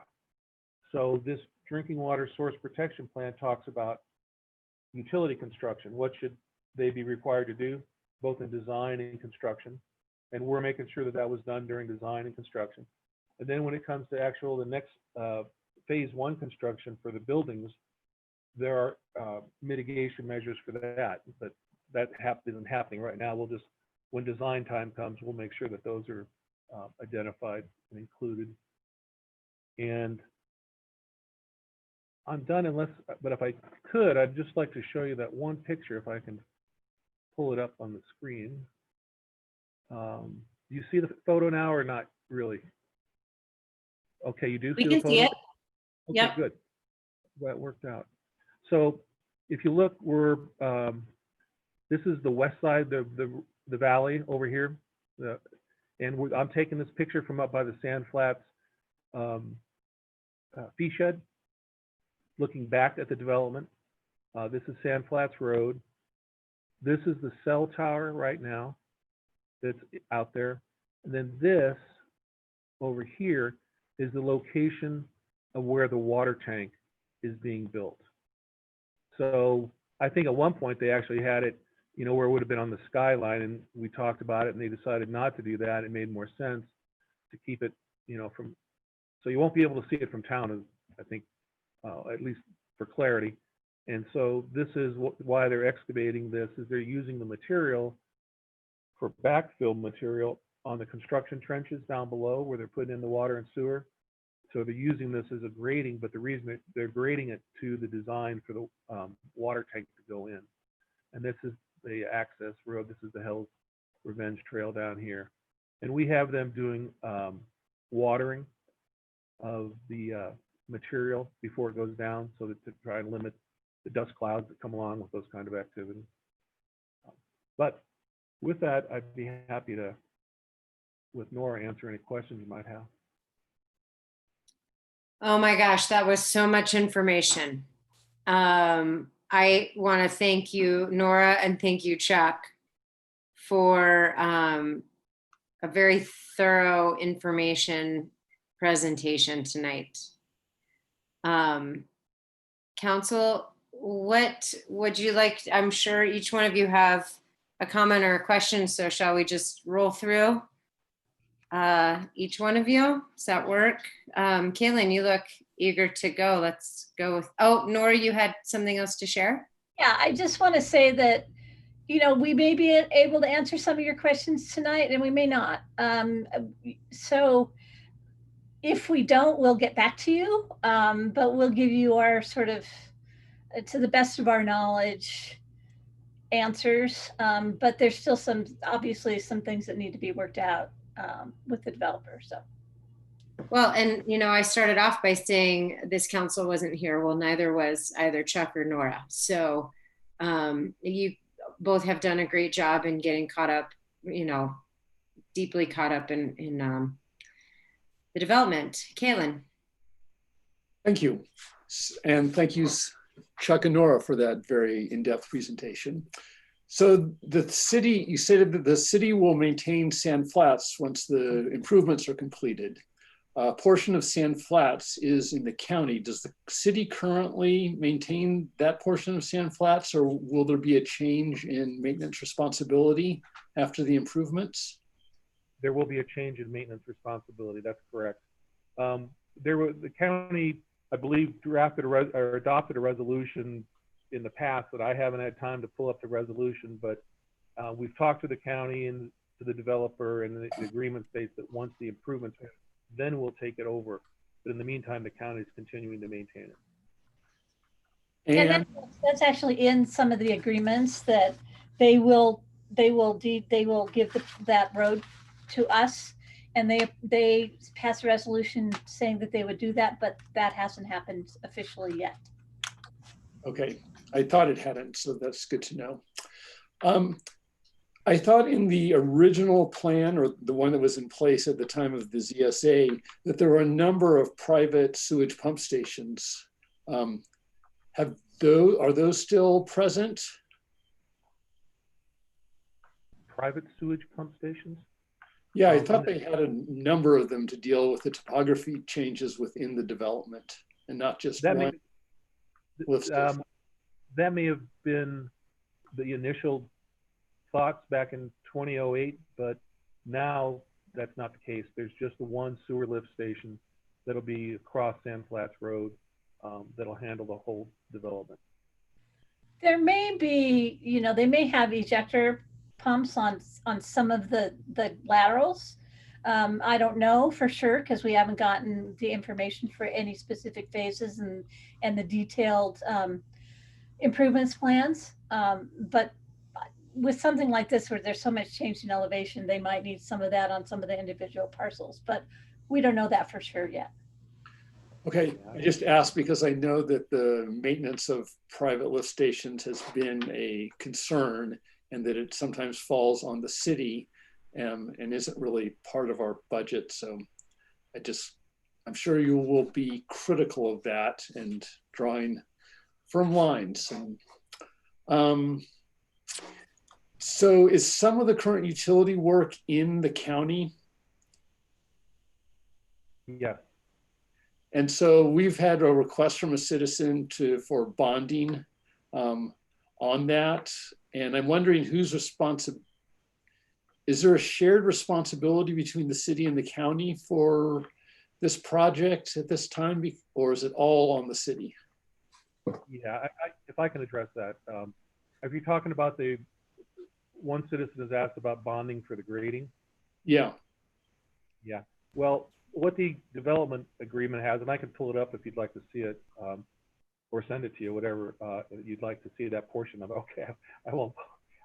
What it says is, if the developer wants to jump out ahead of what's immediately needed for grading, like say now that you know that there's, I think, 5 phases, let's say the developer said, oh, we want to not only do the utilities, which are the first thing they have to do, that's what they have a grading permit for, but we'd also like to go out and jump and do the grading for phase 3.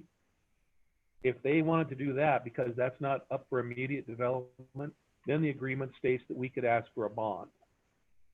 But for the immediate development, for the immediate action, we can't, the agreement doesn't allow us to ask for a bond. It's clearly spelled out in the agreement. So what they're doing now is the first step. So that's the immediate development, because the utilities have to be in the first thing, because again, no point to build the houses if you don't have the utilities in. And they went through a grading permit process with us in compliance with Section J of the building code. So, okay, so that's why our bond specifically says in the agreement, it's only if you jump. Yeah, the last thing they do when they put in this infrastructure is they tie into the city's systems. And so when they do these phases, the last thing they'll do with the first phase is they'll tie into the city system. The bond talk that keeps happening is, well, what happens if they go belly up midway through the process?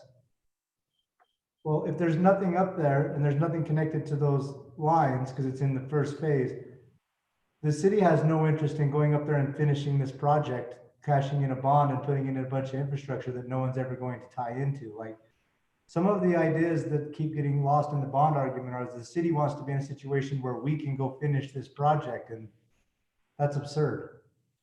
So that ties into my last question, which is, the last I had heard, it's not actually the developer that's paying for this utility improvements. It was, could someone clarify for ourselves and the listening audience who's paying for this? Well, that's a question for the developer, because obviously I've never seen their books. My understanding is that Scylla was given a good sum of money from the state legislature to make this happen. Yeah, and we don't have the details of their agreement with each other, with Sitla and the developer. I'm sure there's lots. It's very complicated, and whether it's the developer or the Sitla's money to us, it doesn't really matter. We don't get to request, hey, where'd you get your money from? But Right. it's our understanding as well that they were given an appropriation of close to $4 million to go towards infrastructure for this project. But it might be of interest to our constituents and Utah taxpayers. Yeah, I'm just trying to revenues are being spent on. 100%. I just don't want to be the source of a rumor. Yes, that's the information that I've been told that as well, and so I've never seen the paperwork that shows that. But thank you for the disclaimer. I'm sure my sources are closer to the reality than yours, but nonetheless, I've never seen the documentation. Thank you. Have you, Kaylin? Do you have info? Do you have? No, I do not have. As Joel stated, his sources are probably closer than mine. Okay. Mike? Yeah, Chuck, you mentioned that once the sewer and water lift stations and water pumps were and storage in the tank and so forth were completed, it was up to the city to maintain those. So does that mean in routine, for example, a culinary water, I know that it's expensive to pump water uphill. I know that's true in the county, and presumably it's expensive to pump water up to this water tank and so forth. So will the cost of that power then be part of the city's budget?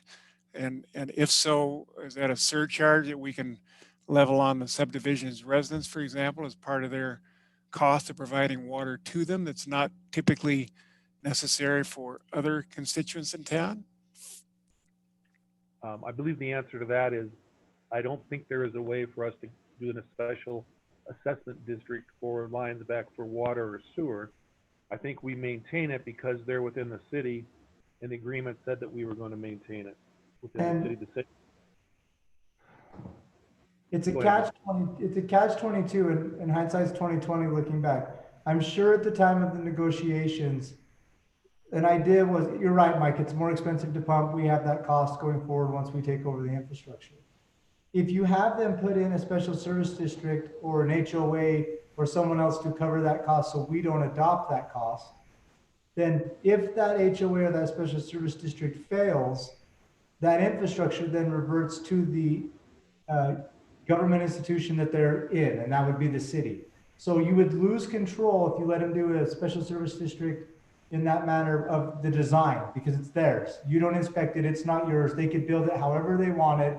And then 5 years from now, if they go belly up as a special service district, you would inherit all of that mess and be paying to pump it uphill because the special service district failed. So I'm sure when they negotiated that, that was a part of the consideration, was the only way for us to not absorb that cost is to make them do a special service district to pay for it. But if we make them do that and they build something that's completely below city standard and then they fail, we'll inherit not only the pumping problem, but whatever the heck they built problem.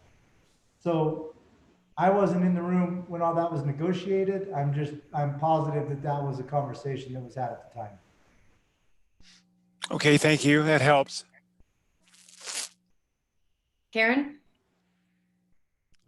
Sorry, so I'm just curious about the curve that they're gonna have to fix on Sand Flats. Where is that? How big of a, I mean, is the road to Sand Flats gonna be closed for the time? Oh, I don't know that it'll need to be closed. And because the design plans were done back then, and the limitations aren't, it's not like it's widening to a 4-lane section or anything. It's essentially reducing the radius a little bit, or increasing the radius, excuse me, a little bit, and putting in some shoulder work. So I don't know that if the road would be completely closed. I think we always try and encourage to close 1 lane at a time when that type of work is done. They might need to have flagger control, but that design and that construction work is going to happen later after the water and sewer. They're focused right now on that. Did I answer your question, Karen? Yeah, and also, is it like at that corner before the visitor or the pay station? Yeah, it's the corner where everybody parks to go hike Lions Back, you know, Gotcha. up where the fin. It's that curve. And then, And I have a different understanding that it's the curve as you go down the last big one. So Yeah. no, now that we talk about it, Nora, we'll have to confirm which one it is. It's one of those 2 curves. But again, I haven't spent a lot of time on the road analysis because we spent a lot of time on the utilities and the grading plan. oh, Chuck, you were under the impression it's like that curve before the dump. I mean, not the dump, but the recycling center. Yeah. Okay. And then last question, it was, oh shoot, it's gone, sorry. Oh, no, technology. So with the pump stations, I mean, with the issues that we've had with the north trunk line and the pump stations, and that's not a very big gradient elevation gain. I mean, it seems really high going up to Lions Back. I mean, is there concerns with that, Chuck? So what we're doing is we're taking culinary water up, and then we're taking sewage down. So the north trunk line was a sewage lift station, and the new sewage lift station has current technology, and we're satisfied with. The previous one I think you're referring to was the one that was put in when it was in the county and was a 2-inch line that was put in years and years ago. Okay. I'm comfortable.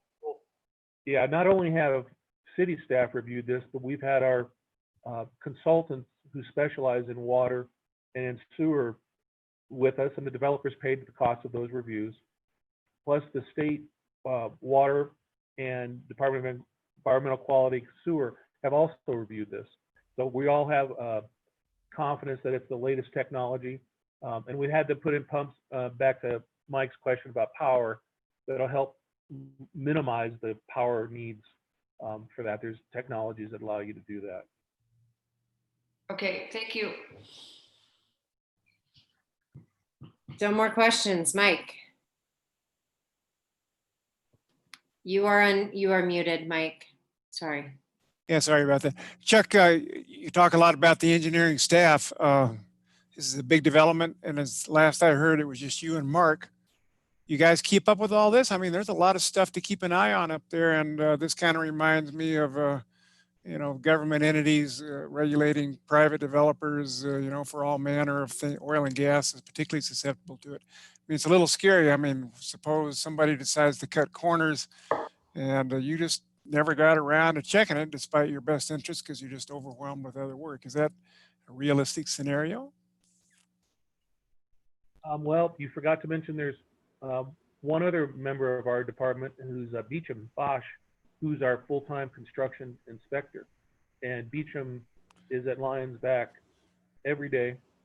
And we talk about it every day. And if I need to go up there, I can, it's close. As well as DDAR came back from maternity leave just a week ago. So now we're back to, Eric retired, but yeah, we're keeping up with it. I mean, we have,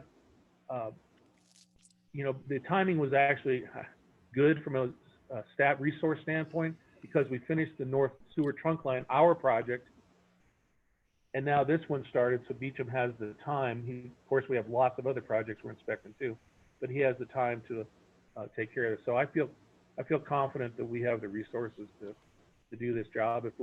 If I find that we don't, I'll bring it to Joel's attention and we'll figure out plan B. But right now, I think we're doing it, and we will continue to do it.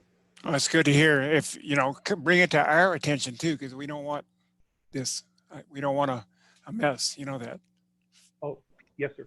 Understood. Okay, we have been going on for this for a while. Are there any final questions or comments? Ronnie?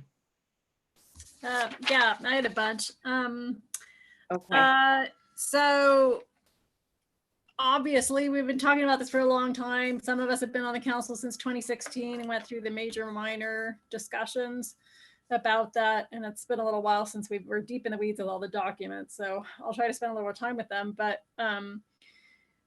one of the things we discussed at that time was the reality that, you know, we could be talking about 2,000 people up there. And I'm wondering when, from a planning perspective and city responsibilities, we look at that in terms of traffic flow. Like, are we going to need a light down at Sand Flats and Mill Creek? I mean, we got potential big development happening east on Mill Creek.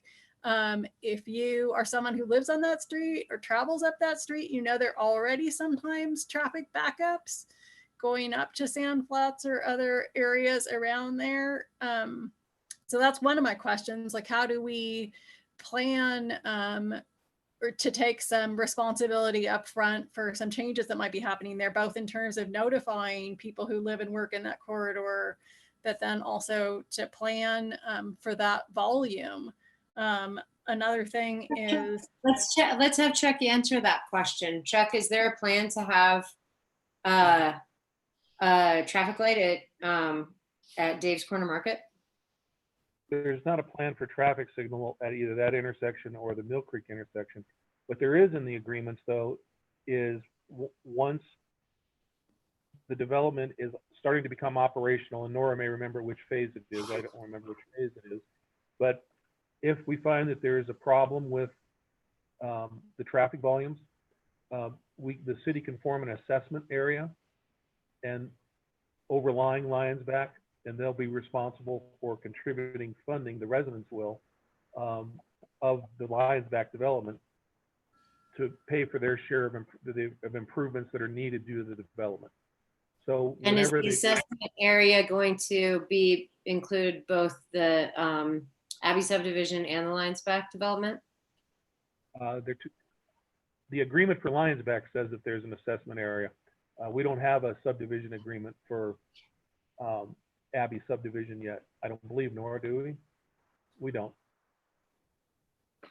But that's something that we could add to a subdivision agreement, is an assessment area for them as well, because that's what Ronnie is referring to, is that. Yeah, I believe. so in phase one, they're required to do offsite construction will include all necessary improvements to Sand Flats Road. Proposed shoulder improvements will allow for greater public safety. The portion of Sand Flats Road running north-south through the property boundary will be improved with 8 and 2 foot shoulders on the east and west sides respectively. And then it refers to specific approved preliminary plans. So that's basically what they have to do according to the agreements. And there was some traffic. The original proposal had some traffic information that was provided.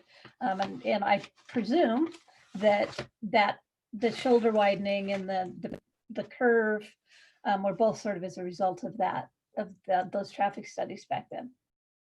But you understand what I'm saying, Mayor. I mean, a part of the larger question is this going to be an area that needs a planning process like you've been doing with MCCC, or what you're talking about for the Parkway and the Creek? Because it just seems like we can anticipate, I mean, just from the growth we've seen in transit to Sand Flats alone before this goes in, you know, you see traffic back up. It's just like how we didn't used to see traffic back up into town as much, but now we see that more. And, you know, we've started to see backups down the Sand Flats Road, and that's before people living up there. So part of it is how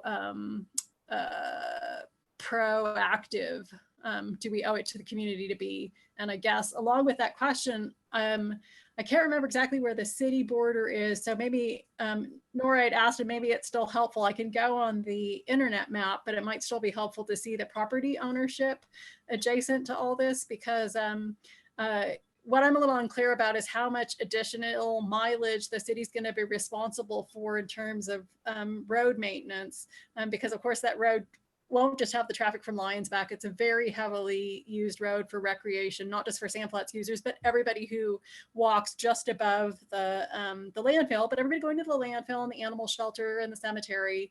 And so I'm wondering, for us as a council, from a budgetary standpoint, and knowing what we know now about infrastructure and how initial costs don't necessarily help us pay for stuff over time, if we need to do a little planning too for some of the reality that's going to be coming our way in terms of that. And I'm not picking on the developer. I know they have property rights, but I mean, you know, we're going to be taking some of this on. So that's a question. And then a question is, I don't know what body, I don't know if it falls to our responsibility or someone else's, but another concern there is historically, when you have big events, Jeep Safari, but even just big weekends, you have a lot of trailers parking right in the access to Hell's Revenge there. And granted, there will be an easement, but I have no idea if it'll be as large or as wide. So I just want to get on the record about the education kind of concerns about where all those vehicles are going to go. I don't know if Sand Flats is going to become a road where people can park up and down the side of it like they're doing now to access Mill Creek. But those are all things it seems like we have to be concerned about along with.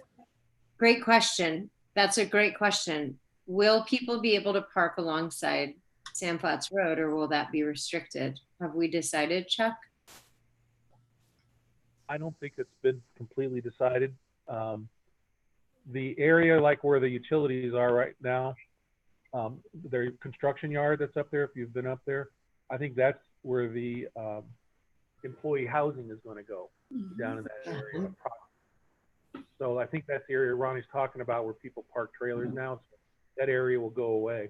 And only thing I'd say that I think that in talking with the developer, because we've had to work closely with them to get to this point on a review of these plans, what they tell me is that they want to do a public information campaign and be good neighbors. So I think it's great that you're identifying some of these issues so that they can respond to those. what I was trying to say during my presentation and even now in responding to your questions is I've tried to think of everything in terms of those agreements that were signed and they seem to be in place. And so my answers are in relation to that. I think if there's other things that we can ask them for, I think that's good. And I'm glad to hear this. And I know Nora and I are taking notes to bring those issues up, and I'm sure the developers watching tonight as well. Well, yeah, and part of my concern for having a summary for the council members who weren't part of this earlier on was so they could get some background, but also so they kind of understand the larger implications for us as council members, because regardless of what it says in the agreement, I mean, we'll ultimately be the ones held responsible for any and all, dysfunction or potholes. And because, money is such a concern, I'm just trying to figure out what I need to be on top of kind of as we plan along. I mean, I have some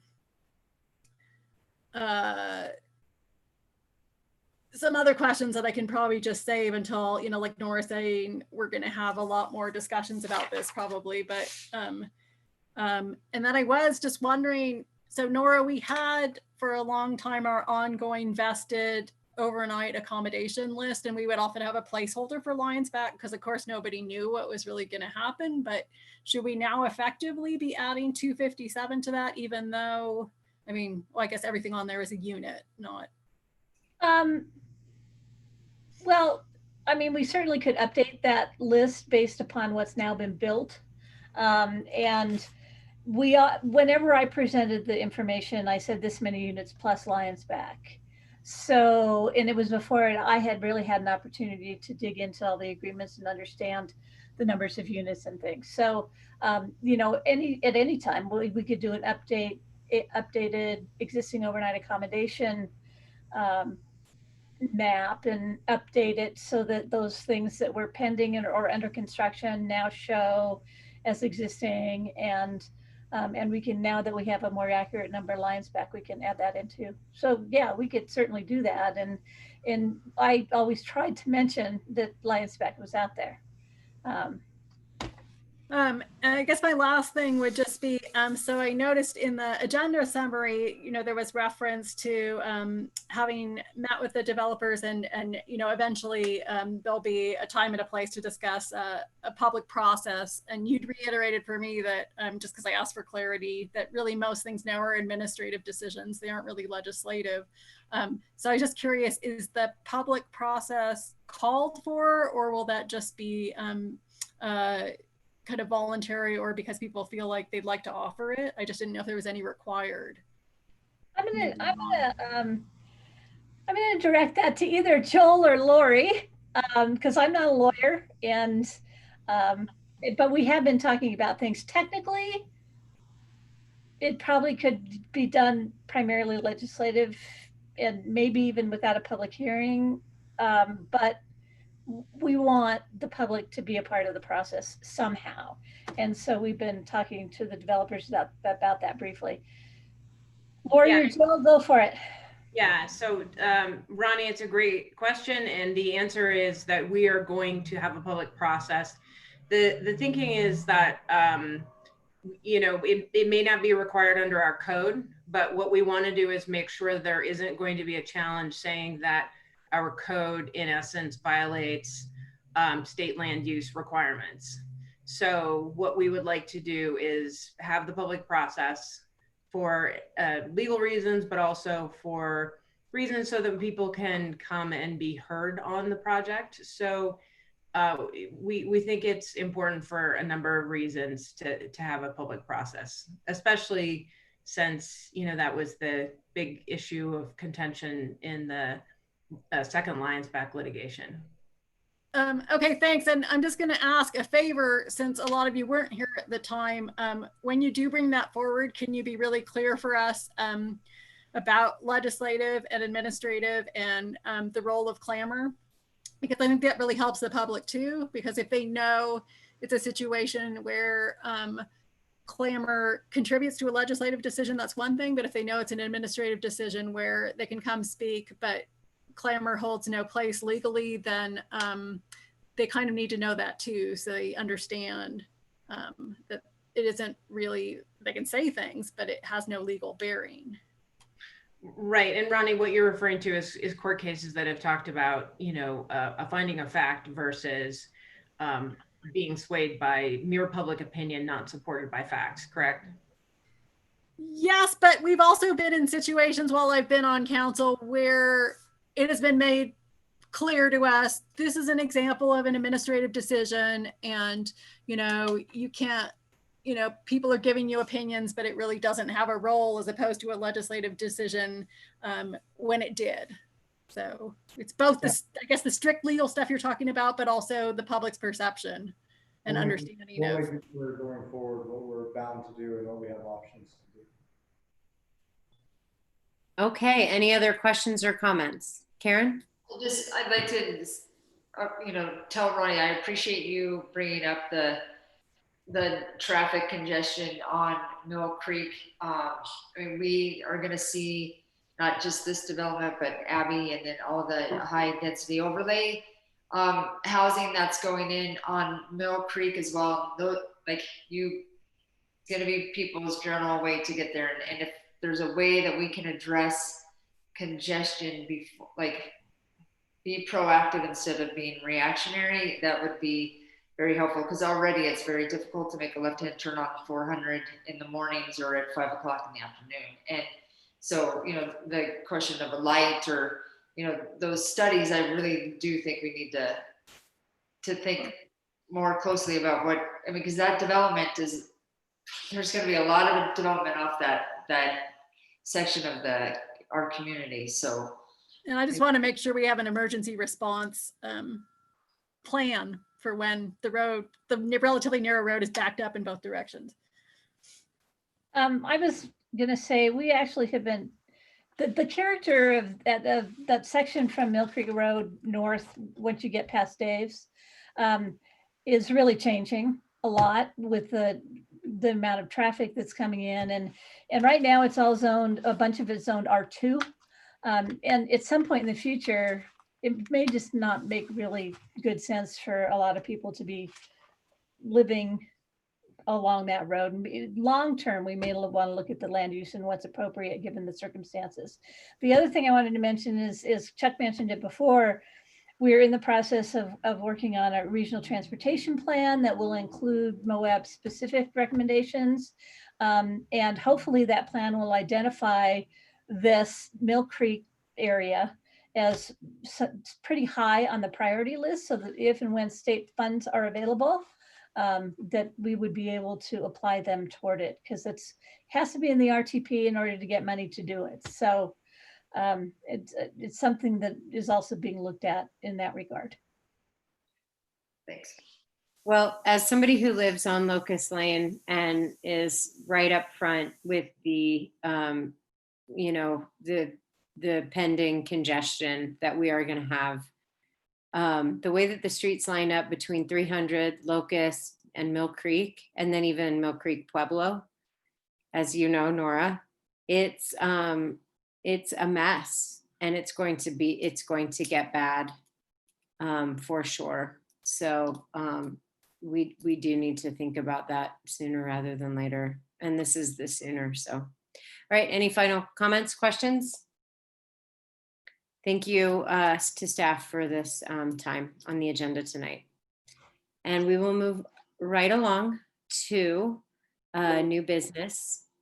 9.1, proposed resolution 34-2020, a resolution conditionally approving the Lawrence minor subdivision at 479 Bowen Circle, Moab, Utah 84532, as referred to council by the Moab Planning Commission. This one should be a whole lot easier. I don't know if Corey, you have any presentation that is needed. The packet certainly has, you know, what we need, but did you want to speak to this agenda item? I have the backup material if you as a council would like to review that, both in the draft plat, but all the material was presented. So if you want to move straight to discussion, that's perfectly fine. Thank you. I would entertain a motion. Tawny? I motion to approve Moab City Resolution 34-2020, a resolution conditionally approving the Lawrence minor subdivision of property located at 479 Bowen Circle, Moab, Utah subject to the following condition. The existing structure located on Lot 2 of the Lawrence Minor subdivision must be removed or relocated in compliance with property setbacks within Lot 2 of the Lawrence Minor subdivision before final recording of the plat. Thank you, Tawny. Is there a second? Second. Thank you, Kaylin. Any discussion? Seeing none, I will take a roll call vote. Kaylin, Aye. Mike, Aye. Karen, Aye. Tawny, Ronnie or Tawny? Tawny. Aye. And I would be remiss if I didn't tell you, Corey, your ceiling fan makes it look like you have a beanie on your head. And Ronnie. And if you find any of those beanies, let me know. I love those. Yeah. Motion passes 5-0. And that brings us to the approval of the bills against the city of Moab. Tawny, is there a motion? There is. I move to approve the bills against the city of Moab in the amount of $238,102.50. Thank you. Is there a second? Second. Thank you, Karen. Any discussion items, Tawny? Well, Yahoo! There was one for architectural squared for $66.36 for Walnut Lane. That made me happy. Yeah. There were two different checks written to Monument Waste. One was just the pass-through money that we collect on behalf of Monument Waste and pass through. The other one, and that was $102,683.72. The other one was $8,595.66, of which $45.55 was sludge hauling. Yeah. Yeah. Our Dominion Energy bill was only $1,280.04 this month, but of that $1,280, $1,153.09 was for the MRAC. So it's an expensive little place to keep open. Rocky Mountain Power was $34,796.32, and of that, $4,021 was the MRAC solar. Oh. And I thought this one was kind of interesting. $8,095.81 for fuel. That's just our fuel for vehicles. And I thought this one was interesting, and I knew that you would all get a lot of questions about it, but we spent $575 on an acute fathead minnow toxicities test. Oh. Excellent. I have no idea what it's for, but I think it has to do with something in the river. Thanks, Tawny. Okay, I'll call for the vote. Kaylin, Aye. Mike, Aye. Karen, Aye. Tawny, Aye. Ronnie. Aye. Motion passes 5-0. And we are at our time to adjourn. Is there a motion to adjourn? I still move. Thank you, Mike. Is there a second? Second. Thanks, Karen. All those in favor? Aye. Okay, we are adjourned. Thank you all for a great meeting tonight. Thank you, Sleep Emily. well. You all. Bye. Good night.